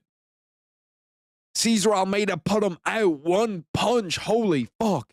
He was getting the dog shit beat out of him. Bro, he's still asleep. That's like 20 seconds later, 25 seconds later, and he is still out. Holy shit, bro. Bro, he's still out. I'm not even sure if he's good. Like, they might actually need to bring in the oxygen. That's like Bryce Mitchell. Bro, that was such a clean counterpunch, that right hand. As he's leaning back, whop, boom. Catches him right on the chin. Bro, he looked hurt too. Cesar Almeida looked hurt. Abdul Razak Alhassan hits him with a clean right hand, drops him, and then as he gets back up, he's smoking him on the feet. And then he just gets hit with one of the cleanest. Was that a right hand or a left hand? I think it was actually it was a left hand. Just as clean as it gets to the chin. And he hasn't fucking woken up since. To be fair, he wasn't throwing up the gang sign, so I don't think that he's actually doing too badly, but fuck, that was clean, bro. You can see that, like, bro, it looked like his neck didn't look fused to his body, bro. Holy shit. His neck goes like his neck gets snapped off. That was fucking nasty. Holy shit, bro. We've seen some nasty KOs on this card. How they decide who gets the bonuses that's not a job I'd like to decide, because that probably deserves a bonus. You have the last fight. There needs to be a bonus in there. Like, there's been some good KOs, and you had another round one KO to start off the card. You had a round one KO in 30 seconds to start off the main card. So all three of those guys need bonuses for sure. You can never get crazy with these guys from Glory. Facts, bro. Facts. That's a dangerous game to be playing. That is a dangerous, dangerous game to be playing. No, okay, we still have the co-main. I was thinking to myself, was that the co-main? But no, we still have one more fight. Good start of the year so far. Yeah, this has been an entertaining card, bro. This has been an entertaining card. If all the fight nights were like this, I'll happily take it, bro. I will absolutely happily take all the fight nights being like this. Let's take a gander really quick. I presume that the Chris Curtis Roman Kopylov cards are here. Yeah, so all three cards had it as 19-19 going into the third round in Chris Curtis Roman Kopylov. So it doesn't actually really make a difference. Does not make a difference that it does not make a difference that he knocked him out, because in all likelihood Chris Curtis lost on decision anyway. Arman versus Islam, who wins? I haven't really fully put together like my opinion on it. I haven't really gone like as in depth as I like to. I'm gonna put out a video tomorrow talking about it. Tomorrow is gonna be my UFC 311 predictions / hot takes / whatever. I'm not sure what video do you guys actually like to see on that more. Would you guys like to see like my hot takes going into the card, the biggest talking points going into the card? What type of video do you guys want to see? Because I feel like those full card breakdowns, like everybody does full card breakdowns. So I feel like, bro, he still isn't up. It's like, that's at least 2.5 minutes later and he still isn't up. He's still not okay. Like, you can see that his body's still fucking limp. What are you training besides jiu-jitsu? I have a brown belt in Shotokan Karate. I've also trained in judo and I boxed for 3 years. I boxed for a long time. And then other than that, I've done jiu-jitsu. They're the only two I've done. I've never done any kickboxing, any Muay Thai or anything like that. I might do it in the future, but I don't think so. I love jiu-jitsu too much and I do jiu-jitsu too much anyway. This and Tampa are surprisingly good fight nights. Yeah, the Tampa one was super fun as well.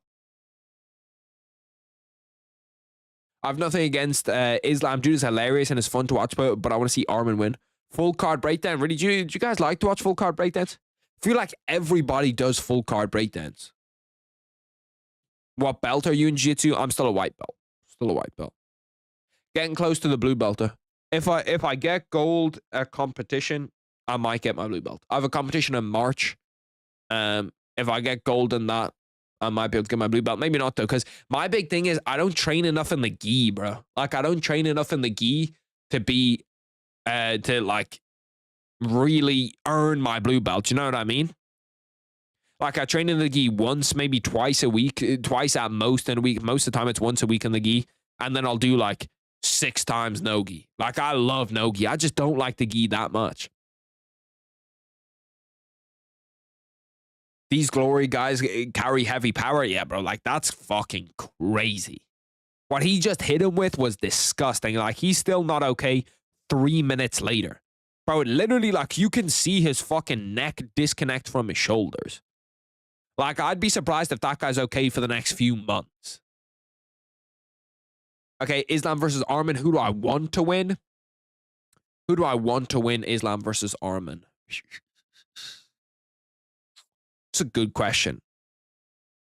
Probably Islam.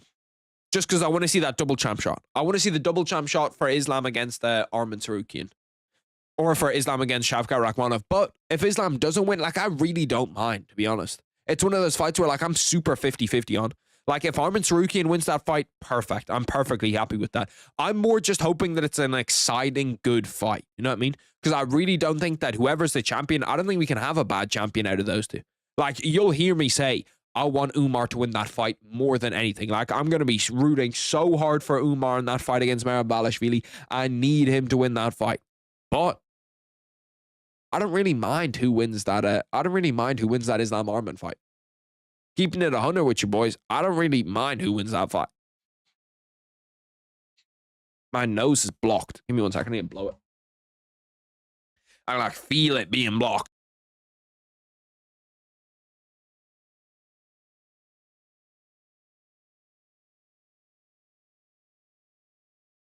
It's a little less blocked now. Video idea, most stacked era of every weight division.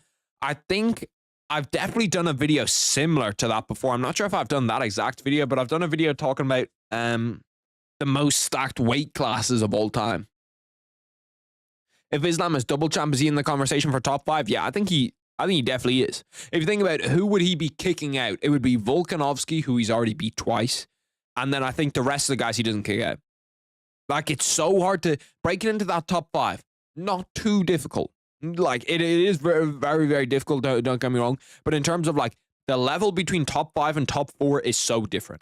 If you're to break into that top 4, okay, you need to displace either one of DJ, John Jones, GSP, or Anderson Silva. I just don't see anybody. Like, it's going to be so difficult for anybody currently to do that. DJ's got 11 defenses. GSP has, 9 defenses, I think. Anderson Silva has the longest win streak in UFC history. I think he has, 7, 8 defenses. And then John Jones is obviously John Jones. So it's like, like, you really don't fucking, like, I don't know. I don't know. Like, he can definitely break that top 5, but breaking that top 4 is just going to be impossible. What's good, Harry? Bilal needs to lose to Shavkat for Islam's double champ shot. Yeah, that's like worst case scenario is Islam wins and Bilal wins. That's worst case scenario. Current Brock Lesnar versus all 3 women's MMA champions at once. Who do I have? Current Brock Lesnar? Give me all 3 women's MMA champs. Prime Brock Lesnar? Give me prime Brock Lesnar. You rate title defenses way too highly. They ain't all that. I think title defenses are pretty much everything. So that 10 title defense? Did he really have fucking 10? I do not remember him having 10 title defenses. Holy shit. 10? Yeah, 10 title defenses. Why did I think that he only had 8 or 7 or 8? Volkanovski's had 6. Yeah, bro, like, it's difficult. Islam Makhachev, if he beats Arman and then gets his double champ, I do think that he probably comes in at that 5th spot. Because then he'd have, 4 defenses. His defenses would be Volk, Gaethje, or Volk, Gaethje, Arman, and then double champ, which would be Shavkat. Yeah, I think I think he's probably 5th best all time. Josh Emmett didn't get knocked out by Ilya. Thoughts? Josh Emmett's got a good chin. Josh Emmett's got a good chin. And that's kind of the one thing where I'm like, there is a chance that Ilya Topuria isn't going to knock you out. Like, Ilya Topuria doesn't just knock everybody out, because he did hit Josh Emmett with some shit. And Josh Emmett just did not get KO'd. But then it also gives you kind of like the scarier thing is that Ilya Topuria does have 25-minute cardio. And he can push people for 25 minutes and like stay on the front foot for 25 minutes and has that gas tank, which is even scarier almost. DDP beating Whitaker as a contender is way better than Silva beating Griffin for a defense. See, but like you're putting together 2 times in UFC history and like not equating them, you know what I mean? Every single UFC fighter right now is better than every single UFC fighter when Anderson Silva was fighting, bar none. Like Islam Makhachev absolutely smokes GSP now after the fight. Just because there's shit that he does, he's a better athlete, they've got better facilities, they've got, you know, better training, they know better techniques like calf kicks, all of that different type of shit. The wrestling GSP hadn't seen before. Like the ground and pound, the elbows, all that different type of shit. Like, there's shit that's in MMA now that was not in MMA back then. So if you try do that, it's not going to work. The way that I have to do GOAT list and the way that I think everybody should do GOAT list is how dominant are you against your own era? Like, that's the way you have to do it, because everybody that GSP beat, Islam Makhachev will beat. All of the champions in 2006, Islam Makhachev will beat. But it's just because he's 18 years ahead. It's like talking about basketball in 2006 or 2005 and then talking about basketball players now. Like, yeah, Giannis is way better than any basketball player you had in 2006. That's just how it is. Does that mean Emmett's chin is better than Max's? I think that Max's big problem was going 45, 55, 45, and I understand why he did it, but I literally cannot remember a case in history where that goes well. Where you go up a division, where you go up a division and come back down to your normal division and like win. That never goes well. Literally never goes well. Especially if you bulk to get up there. Like, that's the big problem. Like, you see, like, Jean Silva went up to 55 once, beat the guy, and came back down. But, like, Max Holloway spent time bulking, putting on muscle to get up to 55. And then he has to come back down to 45. I've never seen that go well.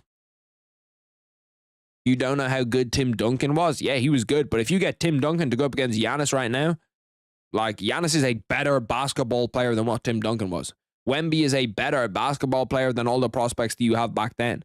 And that's just simply because they have so much more, like basketball as a game has evolved a shitload. Just like MMA as a fighting sport has evolved a ton. You know what I mean? Like if you have, I don't know, the 2024 Boston Celtics champions go up against those San Antonio Spurs teams, bro, the Celtics are going to win because basketball has changed completely. Unless you think basketball has gotten worse, unless you think basketball has gone backwards. And MMA certainly hasn't gone backwards. MMA certainly gone better. Like, the MMA fighters we have now are fucking disgusting. Like, they can all wrestle, they can all strike, they can all, you know, they all have phenomenal jiu-jitsu, they all have phenomenal kickboxing. Hot take, Bilal has a path to getting on the GOAT list if he defends his belt a few times in a stacked era of welterweight, and considering his long win streak, it's not impossible. It's not impossible, yeah. But it's just, is Bilal good enough to do that? No. And how old is he right now? Like, Bilal's what, 36? I think he's close to 37. Look at Bilal Muhammad age. Let's take a gander at what age Bilal Muhammad is. Yeah, Bilal's 36. He's going to be 37 in July. He would have to defy all UFC odds to still be really, really good by the time he gets to 37. Bear in mind, he didn't fight anybody good until he was like 33, so maybe he's able to do that, but I don't see it. Why is no one talking about Poatan ducking Ankalaev? I talk about it a ton, brother. I talk about it a ton. I say it a lot. But I also say, if you think that Poatan is ducking Ankalaev, you have to say that John Jones is ducking Aspinall, and the same way the other round. If you think John Jones is ducking Aspinall, it's the same thing. You have to say that Poatan is ducking Ankalaev. But yeah, no, I'm pretty sure that fight, Ariel Helwani tweeted out that that's the fight that's next. So the fight's going to happen. Even though it looks like Alex Pereira doesn't really want that fight to happen. Which I can kind of understand. There's a lot easier defenses for Alex Pereira 205. And he makes a lot more money if he goes and fights Tom Aspinall at heavyweight. You have to take into account, though, you don't need as many defenses in modern era to surpass people like DJ. That's facts. That's facts. That's why I'm not saying that you need 11 defenses or 10 defenses, but you do need 6 or 7 or 8 or double champ with, like I think that Islam Makhachev would need 7 defenses total to get into that top 4 bracket.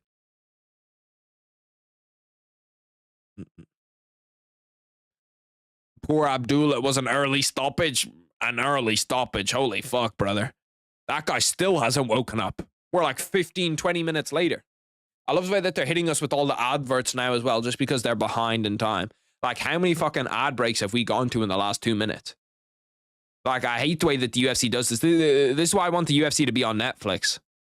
Which I hope that they are. I hope that Netflix have seen, like, the numbers from their live sport and are now like, yeah, we're going fully live sport. Could you imagine, bro? Could you imagine how sick the UFC would be on Netflix? Where you only have to pay, like, what is it, $20? What is Netflix, like $20 a month or something? Maybe I think it's like 10, 15 euro a month. Bro, Lamar Jackson is so fucking fast. It's unbelievable. Oh, there's a flag at the end it's going to be holding. What are these random ass ads you see on TV as well? Like, I swear TV ads don't hit the same anymore. Now you get the most random ads ever on the shit. Jonathan Ross Haunted Homecoming. Like, how the fuck are we? How is that a real program? They got WWE on Netflix. Do they have WWE pay-per-views on Netflix? Because I have seen it like popping up a little bit, but I'm not sure like the pay-per-views, because I know that WWE used to have like WrestleMania and that type of stuff was all pay-per-view. Is that still going to be pay-per-view on Netflix or no? Yeah, but the Jake Paul fight on Netflix was buffering like crazy. True. That is true. But then they did have the NFL on Netflix on Christmas Day, which I'm sure got a lot of views, and that wasn't buffering too badly. So I think that they learned their lesson with that Jake Paul fight. Did you hear that Umar accidentally said on a Cincinnati interview that he hasn't fully healed from an arm fracture? Where'd you see that? How do you think that would affect the fight? If he hasn't healed from that, hugely. Like, if he takes one kick, then again, Merab doesn't throw a lot of kicks. But like, if he gets hit once with it weirdly, if he throws a weird right hand, if he throws a weird jab that lands on like a weird part of Merab's face, that can break again. I think the UFC wouldn't be getting too far off Jake Paul numbers. I think if Conor McGregor fights for the UFC, it gets more numbers on Netflix than Jake Paul, Mike Tyson. Maybe I'm delusional saying that. Maybe that's just my UFC kind of brain thinking. But like, I think Conor McGregor against Michael Chandler or Conor McGregor against whoever he goes up against next gets more numbers than Jake Paul, Mike Tyson, if it's free on Netflix. They just got Raw and SmackDown on Netflix. Okay, so they don't actually have the entire thing. What's the other stuff? Like, what's the other WWE stuff? Is that not WWE? WWE pay-per-views is free on Peacock. We don't have Peacock in Ireland, I think, or at least it just has like zero shit on it. Get your source in a second, but Ali Abdulaziz apparently wanted the interview down ASAP. I can kind of understand it. I'm surprised that Umar wasn't like, yeah, you got to cut that out. You got to edit that bit out. If pay-per-view wasn't $70 plus, the UFC would be getting a lot more pay-per-view buys. I saw someone bring that up to Dana White in an interview, and he was like, he just kind of dodged the question because they talked about illegal streaming. As soon as Dana hears like illegal streaming, his brain just immediately like zaps, and he's like, we are looking for these fuckers, and there's guys getting put in federal prison. We're wiretapping them. We're bombing them. We've got Al Qaeda ready to go through their door tomorrow. As soon as he hears illegal streaming, bro. But yeah, no, I would like if someone asked Dana White the question, I'm like, yo, Dana, if we can we make the pay-per-views a little bit cheaper? Can we put those pay-per-views down to maybe 20, 25 in an effort to, get more people to buy them? Goated Irish province. I feel like Leinster's the best province. Connacht's pretty good too. Munster's pretty good. The only really bad Irish province is Ulster. I'm going to be real. Ulster's a kind of dookie province. Derrick Henry touchdown. 14-0 Baltimore. It was a 9-point split, and I was kind of thinking to myself, bro, like that, or a 9-point spread. I was like, bro, that 9-point spread's kind of fat. No bullshit, that 9-point spread's a little bit fat. But now 9 points is looking pretty apt right now. Carlson Harris walking out after we had fucking 20 minutes of just straight up ads. Spam them. King Henry's just that guy. Yeah, he's kind of eating right now. Low key. The WWE calls them premium live events now because you don't pay for them. Oh shit, it's pretty dope. Yeah, no, I feel like if the WWE do it, like if you look at what the WWE are doing, the UFC are gonna do whatever they're doing next. You know what I mean? Because obviously it's all under one brand now. It's under that. I forget what the actual company's called, but they're all. It's like the company, WWE, UFC. You know what I mean? So I feel really like I'd look intently at what the WWE have done, and the UFC is going to do something very, very similar. I forget what it's called. It's called like Endeavor or something. I think it's called. I think it's called Endeavor. Can I send links in the chat? I think you can. If not, just DM it to me on Twitter. Look at the interviews on ESPN MMA right now. Is it on ESPN MMA's like Twitter? Gonna have to tune into that motherfucker. ESPN MMA. Let's see. All of it is literally just this video is not available in your location. Because that's a big thing to say, you know what I mean? Like that's a big thing to say that that you have that problem going into a fight. Unless he's trying to bait him out, which I just could not think to myself that he'd be like, oh yeah, let's play this fucking 4D chess. If you pay 70 plus for a pay-per-view, you shouldn't be bombarded by ads. Hell, if I'm paying a single buck, I shouldn't get ads. Yeah, that is kind of crazy. No bullshit, that is kind of crazy. I appreciate that, Josh Emmett, brother. I appreciate that, Josh Emmett. I don't know if that's the actual Josh Emmett. I'm going to presume not as of right now. But shit, I'll look. You know me, I'll look. Because I'm pretty sure it wasn't Josh Emmett. Who did I have in here like ages ago that was pretending to be somebody? And it didn't really get me, but I kind of looked at it and I was like, shit, might be that motherfucker. I don't know.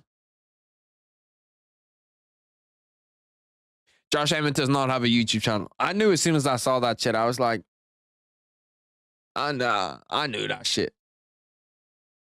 It's TKO, the company? Yeah, that's what it's called. TKO Endeavor Holdings or some shit. YouTube channel? Let me see the shit. ESPN. I don't know why I looked up ESPN MMA YouTube. Is it like a short or what is it? Why do they have Max Crosby talking about the UFC? It's probably in this Umar interview. Is it a short? I presume that it's a short.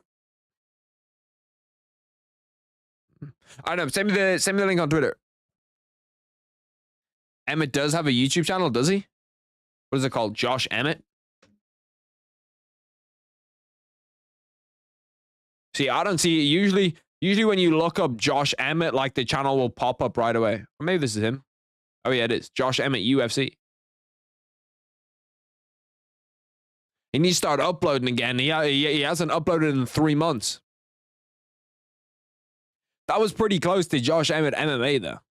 That was pretty close.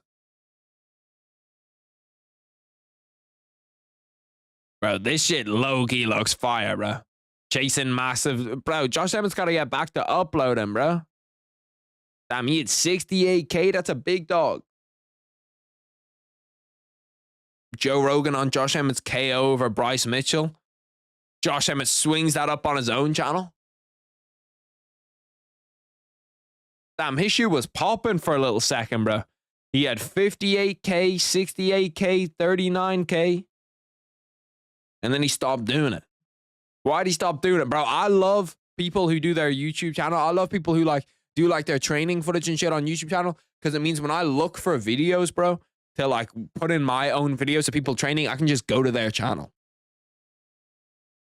Who you backing? Meth streams or streamies? Give me meth streams. Give me meth streams via TKO on the 3rd. Have you heard the rumors about why Kuniev is getting Curtis Blades in his debut? Kuniev beat Renan Ferreira in PFL on steroids. I did not know that.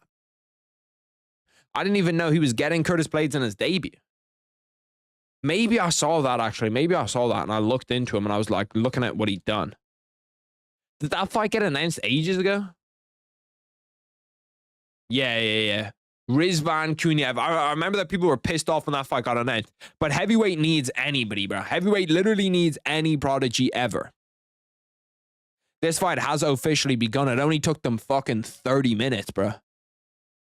I know, I watched all of his videos and he just quit randomly. It's probably because he wasn't making enough money off it. But people need to realize that, like, YouTube is a long-term thing, you know what I mean? Like, you're not going to make fucking 50 G's off it immediately. Supposedly a jab at Francis Ngannou? I don't think I've ever watched a Rizvan Kuniev fight. Actually, I think I watched one when I saw that he got announced against Curtis Blades. I just immediately went to go watch one because I was like, who the fuck is this guy? I've never heard of him before. Because that's one thing that I'm not good at. Like, unless you're like an Usman or Magomedov or someone like that, who I like love, I don't really watch that many PFL events. I'll obviously watch Usman and Magomedov against Paul Hughes. That should be an absolute banger. When is that on, actually? It's a good question. When is that on? Usman or Magomedov versus Paul Hughes. That's popping up pretty fast. That might be on January 25th. Yeah, that should be a banger. I'll watch that shit for sure. Where is that on? I presume that's on in the... Actually, I know it's on in Saudi. Which means it should be on at a good time, but I'll do a watch party for that shit. I'll do a watch party for Usman and Magomedov against Paul Hughes. I hope Paul Hughes wins that. I hope the odds aren't too crazy. He's an out-of-shape heavyweight, unsurprisingly. Oh my god, no way. Not an out-of-shape heavyweight. We've never seen one of those before. Curtis gonna be crying about that stoppage for years to come, bro. That's one thing I don't like. That's one thing that kind of pisses me off about Chris Curtis, is that he does cry a lot, bro. Like, he does just cry and complain and whine about shit. And it's like, bro, like, what are we doing? Like, can we fucking, like, just, you know, eat a Snickers or something? You know, be a man a little bit.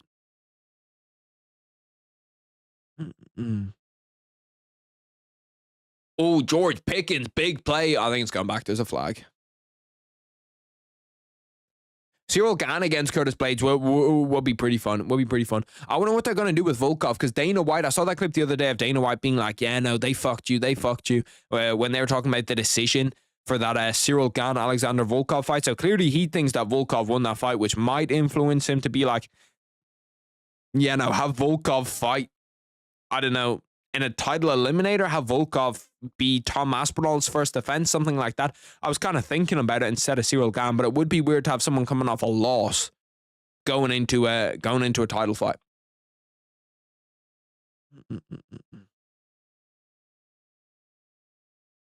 Absolutely love your channel. It's amazing. Keep up the good work. I appreciate that, Josh Emmett V2. I appreciate that, Josh Emmett. See, that one's closer too, but where you fucked it up is in the name, you know what I mean? You need to have your name as just Josh Emmett. The tag is Josh Emmett UFC. But you need to have the actual name as just Josh Emmett, and then not the tag. But that one was a lot closer, bro. That one was a lot closer. The Paul Hughes fight is not in Saudi. It's in Dubai, which is in the United Arab Emirates, and I might go watch it live. That'd be a cool one to go watch live. It probably isn't that difficult to get tickets for either. Steelers have to be the worst, best team of all time. Steelers are just kind of shit, you know what I mean? Like, they're just in that, like, purgatory of your coach is so good that he's not going to let you actually get a good enough draft pick, but you're never going to be that good. Like, the Steelers need to hit on, like, a second round or a third round QB, and they'll be, like, Super Bowl contenders legit every single year. Oh, Santiago Ponzinibbio gets hurt bad. Bro, try say that name fast 5 times. Fuck me, I barely got that one out. Santiago Ponzinibbio. You can still see his feet are still wobbly, bro. He's still definitely not right. His feet are still super, super wobbly. I think Buckley is the best welterweight prospect and has the best chance of beating Bilal Thoughts. Oh, damn, he got hurt again. Why are you trying to pass this guard? What are you doing, brother? 10 seconds. I thought the referee was gonna, bro, this has to be some of the worst striking I've ever seen. How is this a co-main event? How on earth is this a co-main event? Bro, he is finished. Holy fuck, he does not know where he is.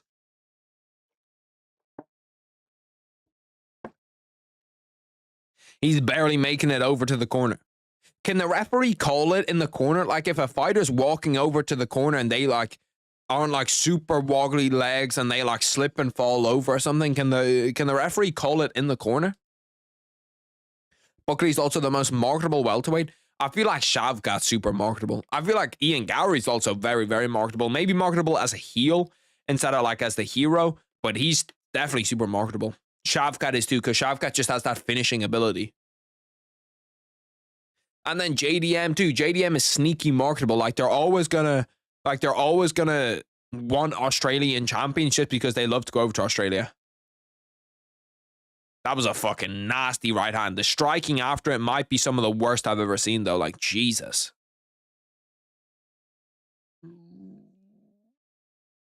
He's cut on the back of his head. He's cut on the back of his head. Referee doesn't say shit about it. I ain't gonna say shit about it, though. Are you tired of Apex events? Brother, you got no idea. You just saw me yawning. That was because of these Apex events.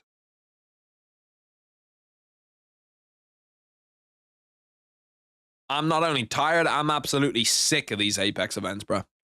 Like, some of these fights would have been so sick with a crowd, bro. Imagine if they got NFL games, just like NFL games that didn't matter as much, where like both teams are tanking and they just played them in front of no crowd. Like, it would just stink. It would just suck. Like, imagine watching Bryce Young go on his little Linsanity run, and we don't know if it's a Linsanity run or if he's actually just really good. But imagine he did that with no crowd in front of him. People were like, well, this is kind of ass. And that's what the UFC are doing. Because, like, I'm not sure that they definitely wouldn't sell out an arena with this fight card, but, like, you could sell some seats. You could get a smaller arena and sell it out. Did you see the Roy Val versus Cape card got announced? I did not see that. Who's winning, Ribas or Dern? Also, JDM or Leon? Give me Leon over JDM. Give me Amanda Ribas over Mackenzie Dern. You actually got it right now. Third time lucky. Third time lucky. I'm not going to lie to you. The second time, I didn't actually know if it was Josh Emmett or not. I thought maybe in some weird twist of fate. It got me for like a second until I actually thought about it. But then I was like, okay, let me just act like it's not him and make up some shit. I'm not actually sure if you pop up with the tag or the name. I think you do pop up with the name instead of the tag, but I don't really know. Now he's kind of starting to come back a little bit. Santiago Ponzinibbio now on the front foot.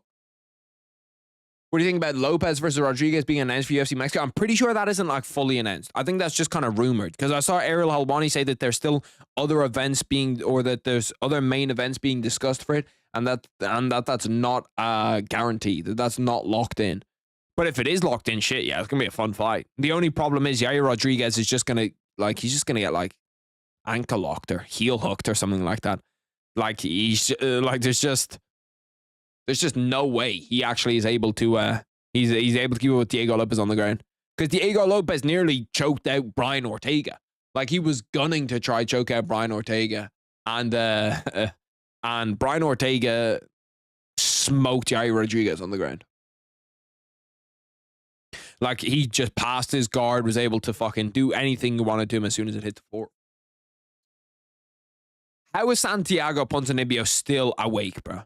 How this motherfucker just refuses to go to sleep. I kind of respect it too, low key. There's just a bit of me that just like is like, I kind of respect the dog that he's showing right now.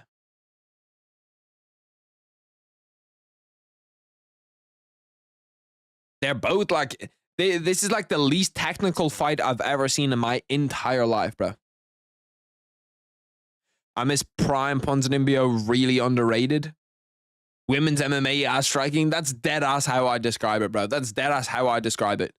This is legit women's MMA striking. I wonder when the next EBI is, the next Eddie Bravo Invitational.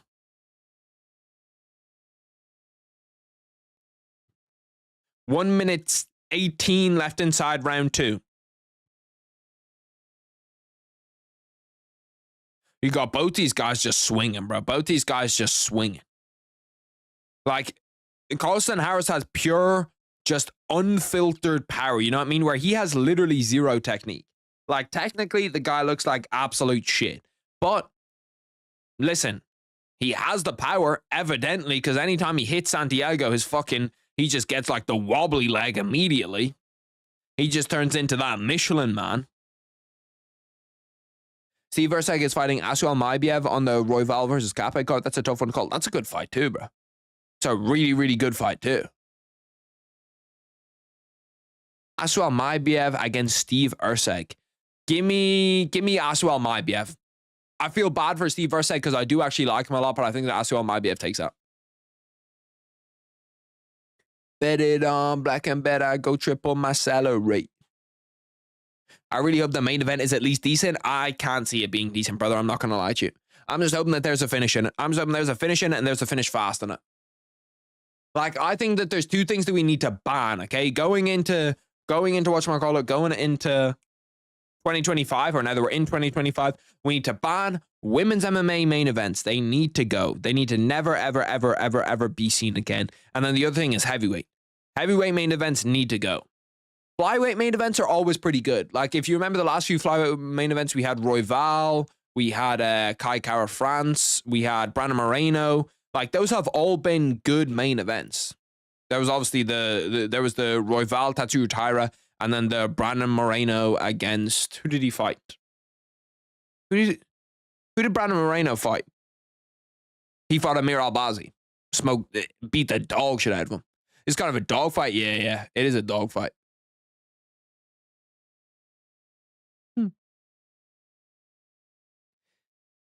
Wow, Josh Emmett, man. That makes my day that you love my channel. Oh my God, the real Josh Emmett? Free Northern Ireland, and you're a patriot too? No way. You believe in a 32 county Ireland as well? What if it's a heavyweight title fight? I don't give a fuck, bro. Get it on the prelims.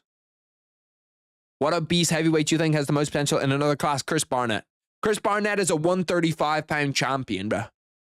He's a 135-pound champion in a heavyweight's body. Royval versus Taira was sick. Yeah, bro, it was fire. Like, Tatsuro Taira, another one that's really, really good. Gonna be really, really good in the future. You did a good job holding on to that ball. Do I think flyweight struggles to be Jesus Christ. Do I think flyweight struggles to build fighters because there's no veterans at the bottom? I don't think so. I just think it's just guys that don't have KO power. Like, with most other divisions, at least the popular ones, you go into a fight thinking that there's going to be a finish. Thinking about it. Ilia Topuria. You're pretty sure going into an Ilia Topuria fight that there's going to be a finish. Islam Makhachev. You're pretty sure going into an Islam Makhachev fight that there's going to be a finish. Dricus du Plessis. You're pretty sure going into a Dricus du Plessis fight that if it's not going to be an incredible fight, you're going to see a finish. 205. Alex Pereira. You're pretty sure you're going to see a finish. John Jones. You're pretty sure that you're going to see a finish. Or Tom Aspinall. You're pretty sure that you're going to see a finish. Like, that's just what the most entertaining divisions are. The most entertaining divisions are the divisions where you get finishes. Do I think Pantoja will move up to 35 this year? No, I don't think the UFC will let him. And I think he actually has some contenders still. I think he still has some contenders. DC could have been a middleweight, bro. If DC lost all of his weight, he could have been a fucking 170 pounder. Like, when he was like jacked. I say, fuck it, let heavyweights use roids. Bro, I've been saying this for ages, bro. They need to let heavyweights hop on the juice, bro. I don't know why you wouldn't. The only heavyweight fight that is main event worthy is Jones versus Aspinall. Yeah, that fight is main event worthy by fucking 10. That fight is incredible. Bro, the Ravens are absolutely cooking the Steelers, bro. Like barbecue chicken. I thought when these fights were over, I was like, oh yeah, gonna be able to watch the end of that Ravens-Steelers game. It's gonna be a pretty close game. Should be a good game. No. God damn, the Steelers are getting fucking cooked. Piggy versus Yam was one of the most slept on fights of the year. One of the most technical and gritty fights I've seen. Yeah, that was a sick fight. Like, we've had a lot of good fight night main events last year, but we've also had some fucking horrendous ones too. Manel Kape is so underrated for a potential flyweight champion. I don't think he's going to be a potential flyweight champion, but he is good. I can't trust him anymore. I used to love him, but I can't trust him anymore after that whatchamacallit fight. Oh, damn, Santiago Ponzinibbio hurt him bad. Oh, yeah. Ooh, he's going to call it. He's trying to wrestle up. Carlson Harris trying to wrestle up, manages to stand up. Oh, he's got the fucking shaky leg, though. Why is Santiago not? Santiago, push. Try finish him, bro. Bro, the striking here is legit. I'm not even joking, bro. This is like barroom brawl level striking. Holy Jesus Christ, bro. Like, there's no way this is real. Hurts him bad. Oh, my God. This has got to go, bro. Yeah, referee calls it. Referee calls it. He looked kind of 50-50 about stopping that fight there. That's another weird stoppage. Wasn't fantastic. Not going to lie to you. I missed Figgy versus Jan. That was a banger. One entertaining fight completely wiped out of everyone's memory. Kape versus Makaev. I believe that you misspelled boring as fuck there, bro. The only entertaining thing about that was the build-up. Unless you're talking about the fight outside of the cage, bro. Unless you're talking about the fight outside the cage where they fought at the PI. And then they fought at the weigh-ins. Because as soon as they got inside the cage, they were doing zero fighting. And I mean zero fighting. Bro, Lamar Jackson is 12 of 14 for 139 yards. You're telling me Lamar Jackson in this playoff game has only thrown 2 incompletions so far? That fight was fun as fuck. There was just zero technique. Like, that's essentially like having power slap. That one was essentially like having power slap. Zero technique, neither guy trying to defend themselves, both of them just swinging. MVP or Sharon Magomedov? I think MVP is really underrated, but underrated in this matchup. I'm picking MVP. I'm going MVP as well. I think that MVP for sure wins that fight.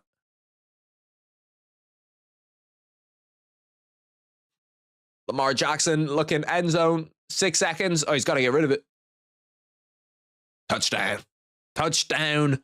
Justice Hill. God damn, bro. The Steelers are getting absolutely barbecue fried. 21-0 Baltimore. They are getting absolutely fucking cooked right now. They're about to be down 21-0 going into halftime. Going into halftime.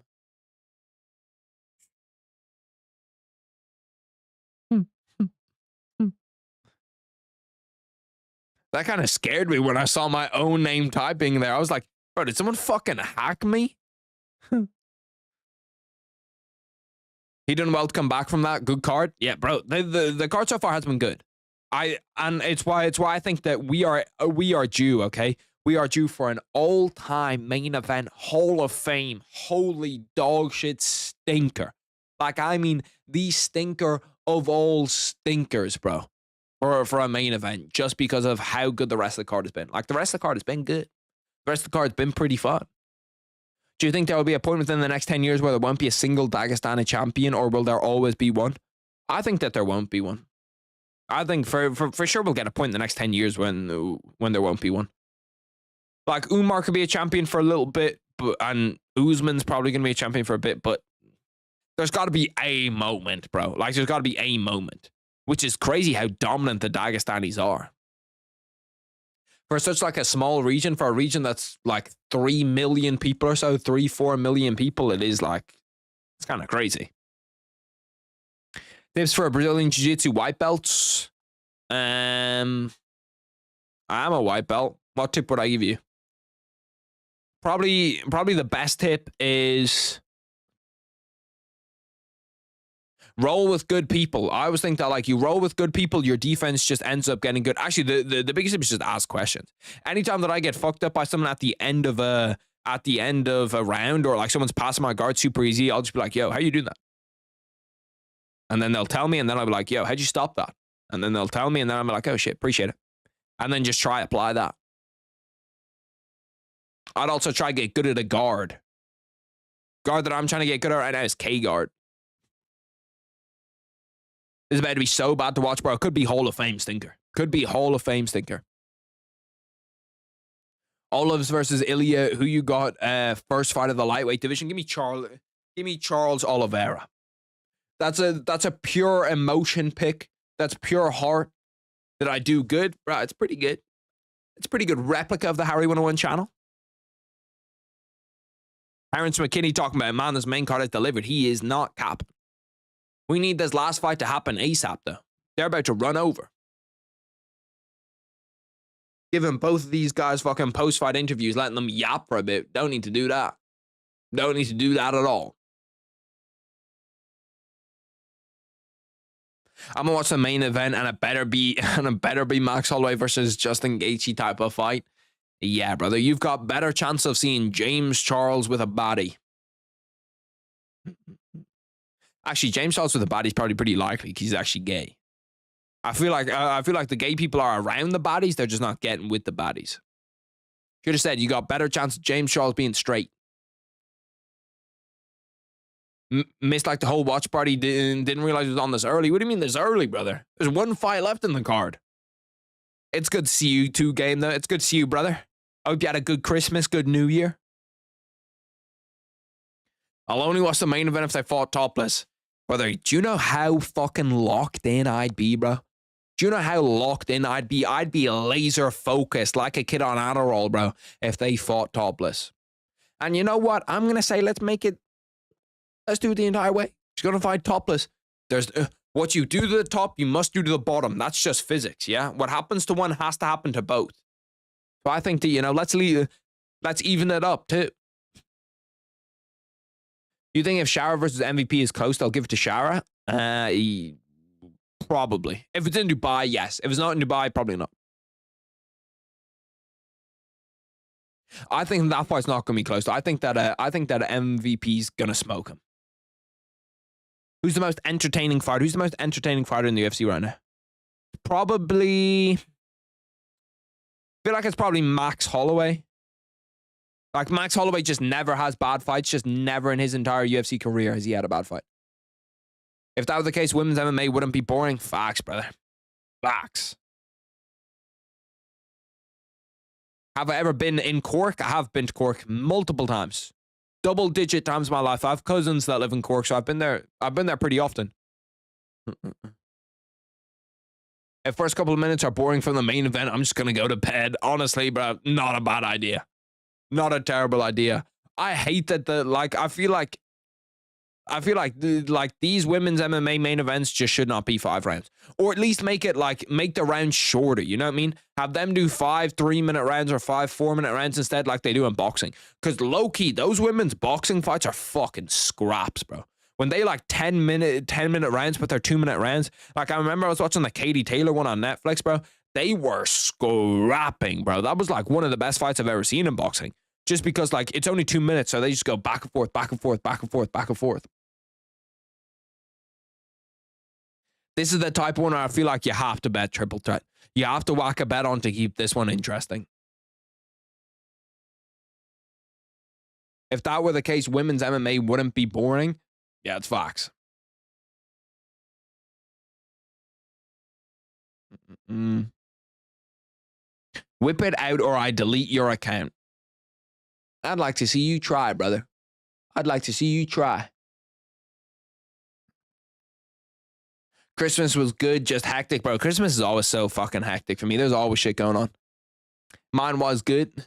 Just used the main events being on 5, 6 a.m. UK. Yeah, all of the pay-per-view ones are 5, 6 a.m. All the, most of the fight nights are midnight, or our midnight main card, 2:30, 3 a.m. main event. Best women's fight was Zhang Weili against Yan Xiaonan. Yeah, no, that was far. It's crazy that I can know exactly who you're talking about there, and both of those names probably have one character that's actually correct. I saw someone trying to find out who their boyfriend's favorite basketball player was today, and she was like, "The only thing I know is it sounds like Hector Banana Bread." And I was thinking, and I was trying to think to myself, who is it? Who is it? Who is it? And all the people in the comments were saying Victor Wembanyama. Victor Wembanyama from Hector Banana Bread. That's the pretty valid, low key.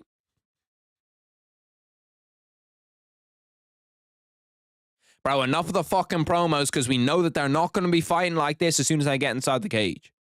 As soon as they get inside the cage, there's zero chance that they're going to be fighting like this. So let's just get to it, okay? I'm going to sit here. I'm going to watch it. You've already got me locked in. You've already got me here. Have these two fight, and let's get out of here. What a main card, though. What a main card. I'm not gonna let these two having a terrible fight get in the way of the fact that this was a very, very entertaining, fun main card. I was gonna go to UFC 311, but I fucking test, so I don't have time to go to California. Damn, that stinks. That would have been sick. It's probably super hard to get to California right now too, with all like the forest fires and shit. I saw that they were. What was I going to say? Oh, I saw that they were planning on like moving the event, or that they were thinking about moving the event if they have to Las Vegas. Their promos are acting like they're going to have a war, bro. I know. Like, I've fallen into this trap literally 100 times. They can make Shamil Gaziev look entertaining in a promo. They can make Jairzinho Rosenstruik look entertaining in a promo. They can literally do anything. It's not going to happen. I want you to guess who I am. I'm a regular, but I went around for the last 2 watch parties. Shit, I don't know. This fucking guess who ass game, bro. What the fuck? I can't even remember who was in the Colby Covenant watch party, bro. I can't remember like who was and wasn't. That was a month ago. You expect that? You expect me to still know that a month ago? Dropped a little $20 on Dern so I don't recreate Hiroshima out of boredom. 20 might not be enough, brother. You might need to load that bitch up. I'm going to throw something on it via decision, just so I at least make money. Where is it? It's not even letting me bet on it. Oh, here we go. Mackenzie, Dern, Amanda Ribas. Fight to go the distance. Oh my God, it's such a fucking big favorite to go the distance. We're going to put 30 on it to go the distance. 30 on it to go the distance doesn't even return shit, man. Are we fucking serious? Let's do 25 on it then.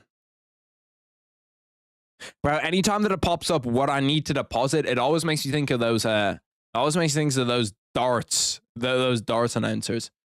You require €21.17. €25 to return 38 for this to go to decision, bro. Like, Jesus Christ. You got the Ravens or the Steelers winning. I think I'm going to go with the team that's up by 21 at halftime, which is the Baltimore Ravens. Shamil Gaziev beats Aspinall 50-36. Maybe if they're doing a hot dog eating competition, yeah, I do agree. I fully agree. I want Kobe to go up to middleweight so he can get his ass beat again. All he does is talk nowadays. He do numbers in WWE at this point. Bro, I don't know why he doesn't make the swap. Shit. Shit, go over, bro. I appreciate the 5, Yoshi. Love the streams, brother. The content is top tier as well. Enough glazed though. Final predictions. Do you think Jones Aspinall happens this year? I was talking about this earlier. I don't. I've kind of flipped back and forth after Dana White saying that John Jones is more likely to retire.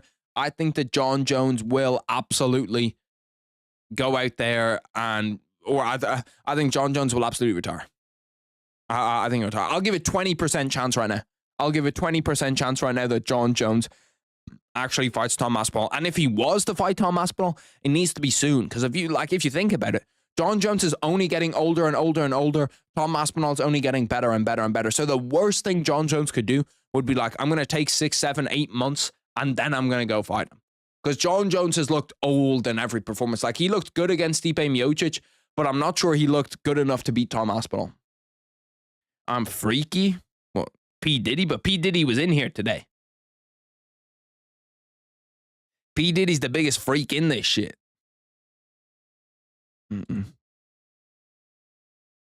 Shamil 97 Aspinall in a round 1 fight on paper.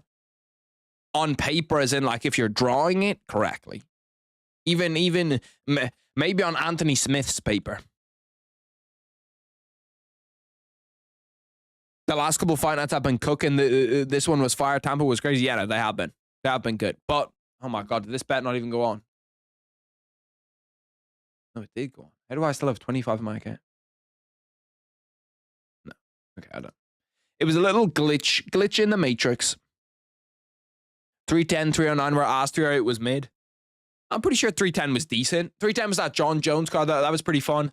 309. I do remember 309 not being that good. I do remember 309 not being that good. I can't remember, bro, who the fuck was fighting at 309? Bro, who was fighting at 309? 309 was what, like October?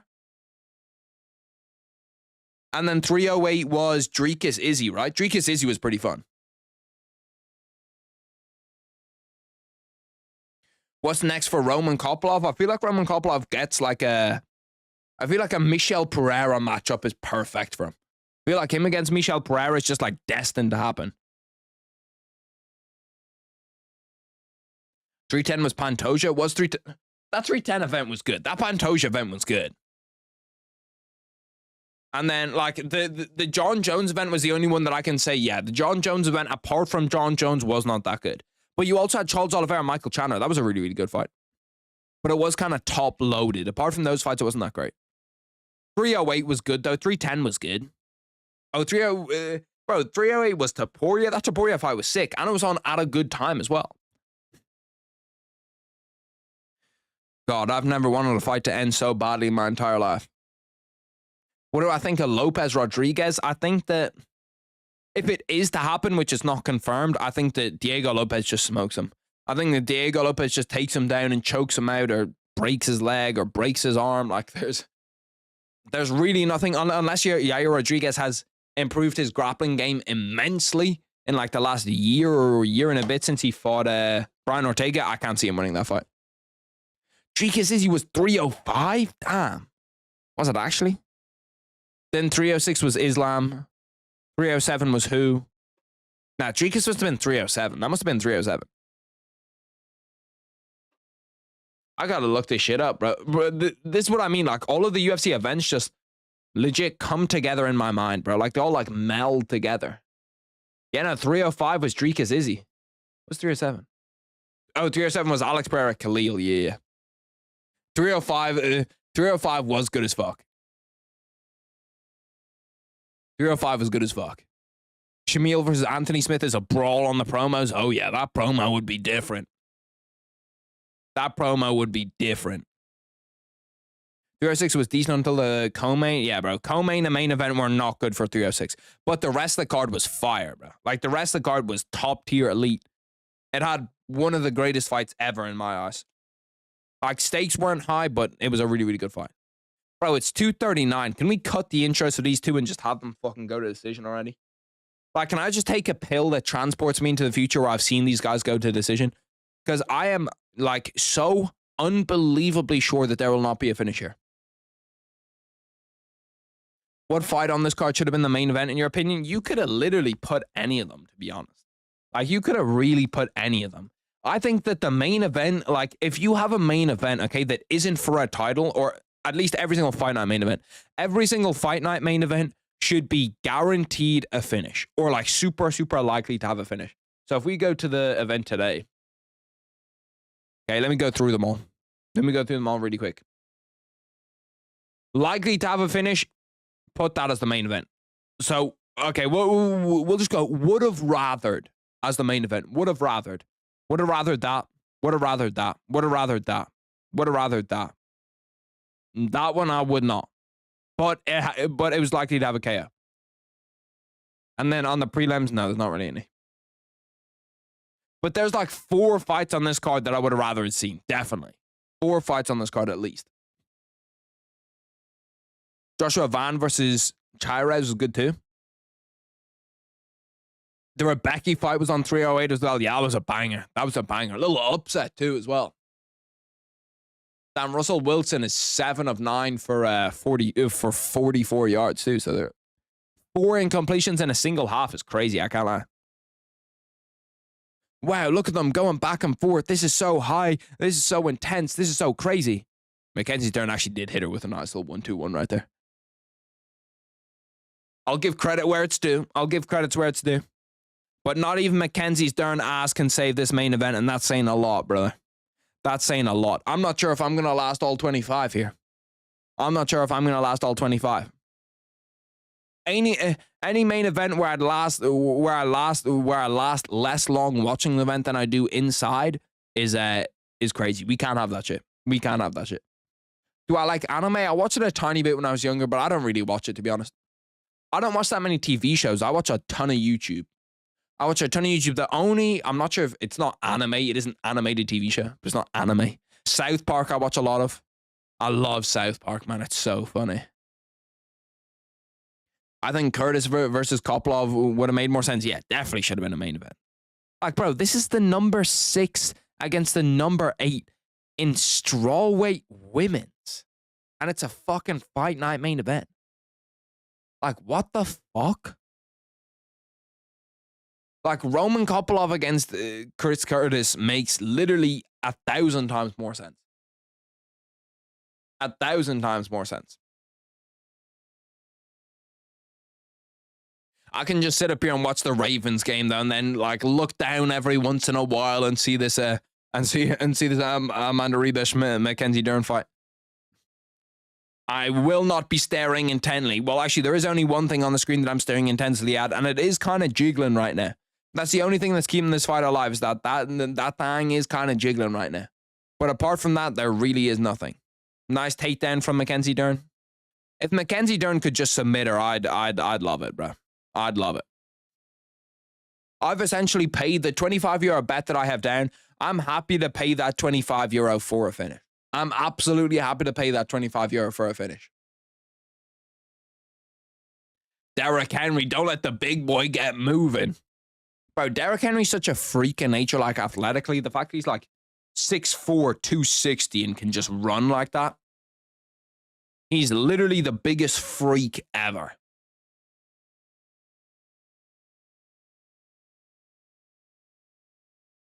One minute 55 left in the first round, and of course, we have a 1:15 women's main event where they're both sat there in their guard. Oh my God. Wow, this is crazy. This is so entertaining. This is so fun. It's unbelievable. I love women's main events. I love women fight night main event.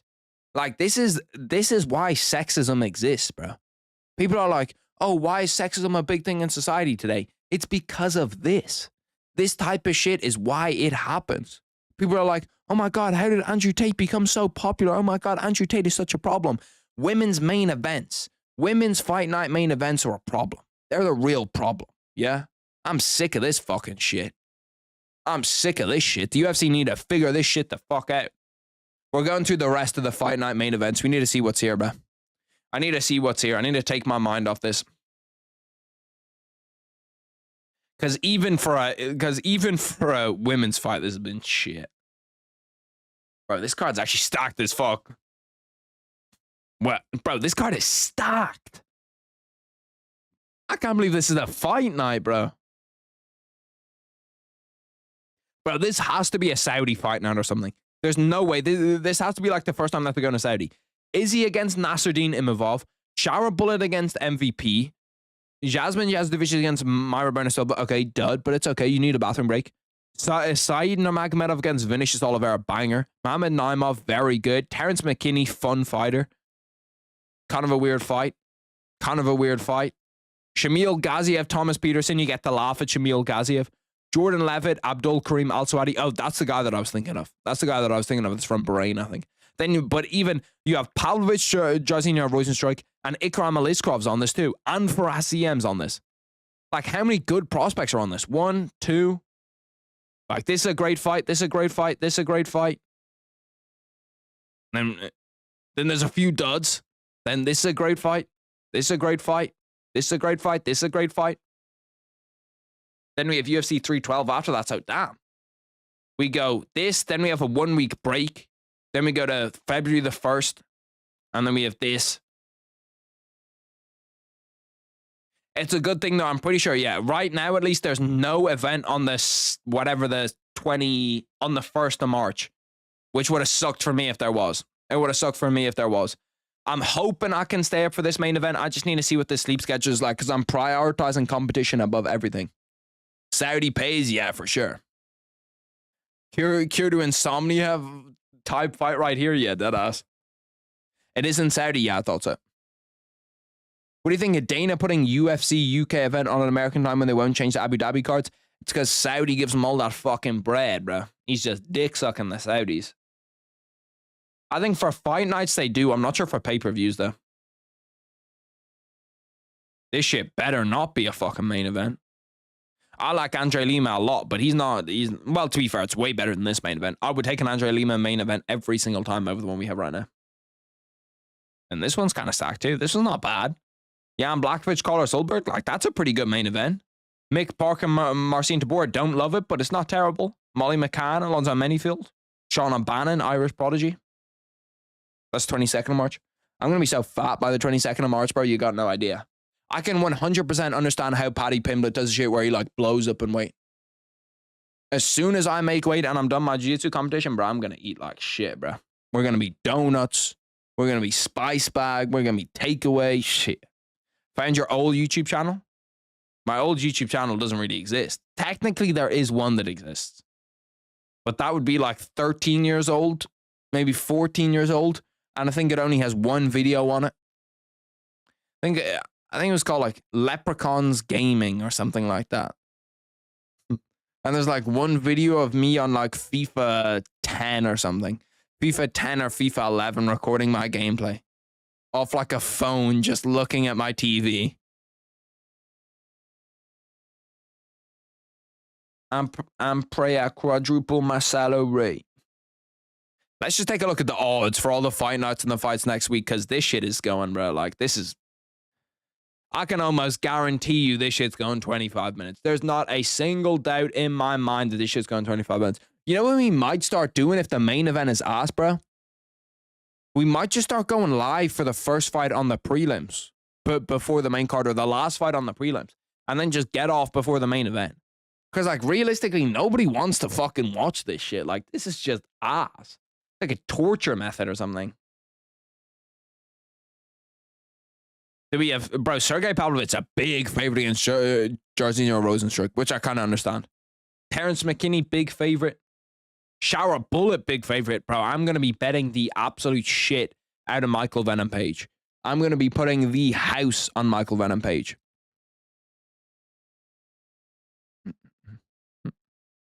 When did you decide to get into this shit? After the Cody Garbrandt Dominic Cruz fight, that was when I was like, I'm officially a UFC fan for life, bro. I was when I was like, I'm officially like, the UFC is my thing. I'm officially, yeah, the UFC is for me. After watching Cody Garbrandt absolute school on Dominic Cruz for 25 minutes, that's when I was like, this is for me. This is what I need to do.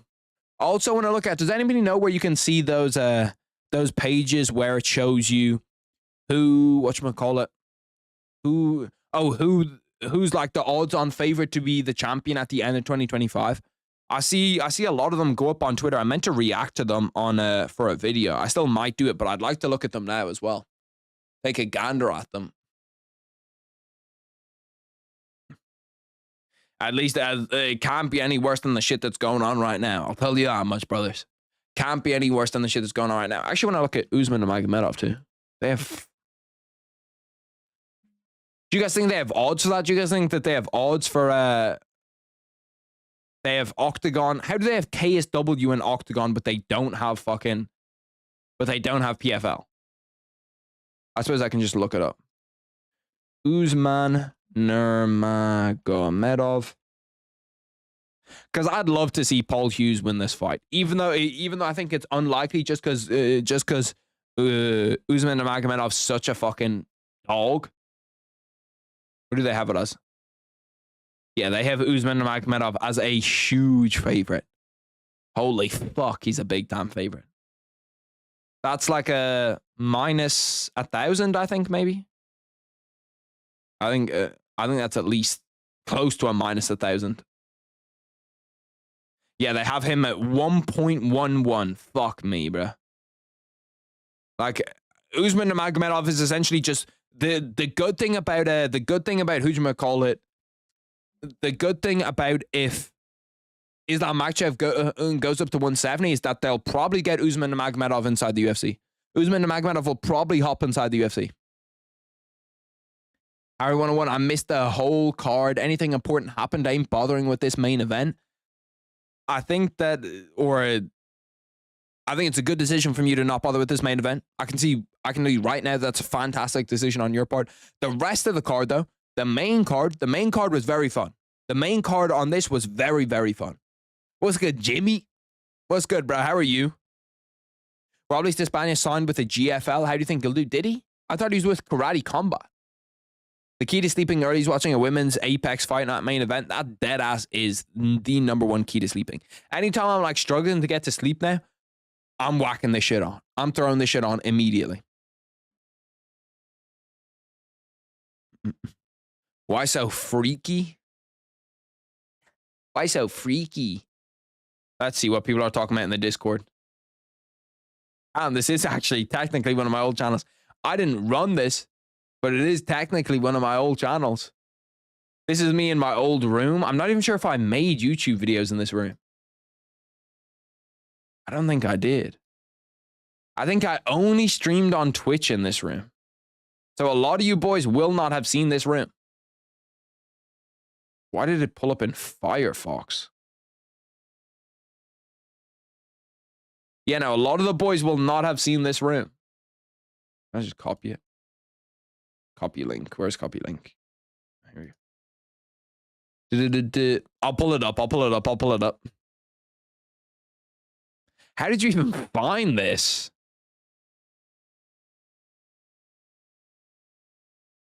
This is when I was playing BO4. This is me in my chunky era. In my chunky era. You can kind of see that there's a little bit more chunk on the kid right there. No beard either. Like this is me when I was like, what, 18 maybe?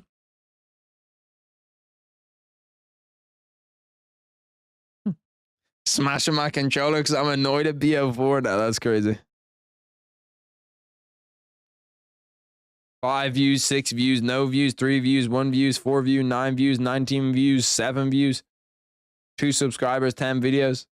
What is that pose, bro? You can't see this pose. Let me pull up this pose. What is that pose, bro? That pose is crazy.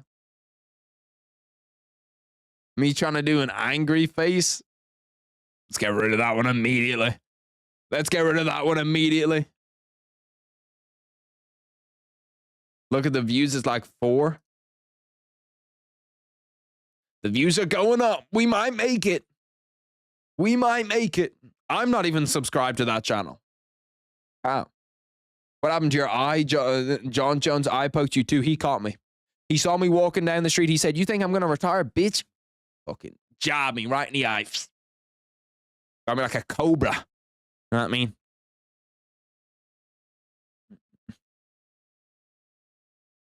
Sucks to be him. Got robbed against Alan. Now got KO'd by Roman Kopylov. The views are going to be going up. That's going to be at 50 by the time I wake up tomorrow. Let's see some of these other things. Let's see. Let's see. Is this guy cheating? You can see I was chunky then. What the? Bro, can we talk about what the fuck is this drip, bro? This might be the least drippy fit ever seen in history. Raptors jersey, which is kind of hard. The Raptors jersey is kind of fire. I can't lie to you. And then this pink undershirt. What the fuck is this, bro? Why is it tagged LGBTQ? What the fuck? Let's see this shit. You can just get God mode on Modern Warfare 2 by using a riot shield.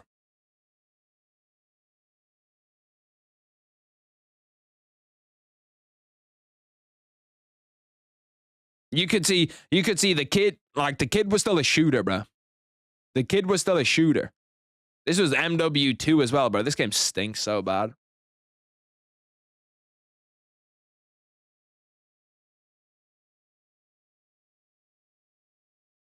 That guy might actually be cheating too. I can't remember. There was something with God mode though. Best live UFC moment you stayed up for? Probably Conor McGregor KO and Jose Aldo. Or on stream, the best one's probably that. On stream, the best one's probably the Max Holloway Justin Gaethje KO. That one's pretty sick. But the best one I stay up for was probably McGregor Aldo. I thought it was my screen, but no, that actually is a bruise on your eye. Yeah, no, it is. It's like the end of a black eye. So like a black eye goes like, obviously it's black, and then it goes like kind of yellow when it begins to heal. MW2 is fire. You're just butt. I'm actually nasty at God. I'm actually nice at God. I'm not going to lie to you. A solution for women's fight night mains and main effects. Score the fight 0-0. Take their paychecks on Fun Jones Aspinall. Bro, what fucking camera angle did they just swap to? They just swapped to a camera angle of a guy like dropping the camera. It's like I was on a fucking ship. Funny homosexual past confirmed. Edwards Usman 2 was so shocking. Yeah, that's another one. That's another one that was like, oh my fucking God. Scrap or spar. It was a jiu-jitsu, so it was like it wasn't even a combat sport. I just got hit with someone's knee. I was technically this guy was trying to footlock me, and I like stepped over the footlock. I like spun out of it and stepped over, and I tried to berimbolo, and as I was berimboloing, he like as I'm going to roll, his heel hit me like right in the eye. I didn't even really feel it though. Did I get anything for Christmas? I don't really get great Christmas presents, which I don't really like to say that much just because I feel like people get kind of offended. But most of the Christmas presents I get are just fucking dog shit. I'm going to be real. Like, actually, I did get this for Christmas. This is kind of hard. This jumper's not too bad. It's pretty good. I got a rash guard that was pretty good. Oh shit, there was a finish. Mackenzie Dern finish via armbar. Who would have fucking thought? I just looked up, there was a finish. Oh my God. There was like 4 seconds left in the round and she finished an armbar.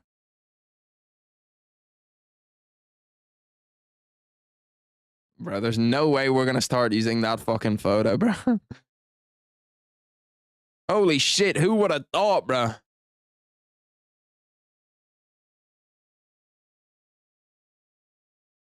I want to see the armbar setup once and then we're getting the heck out of here.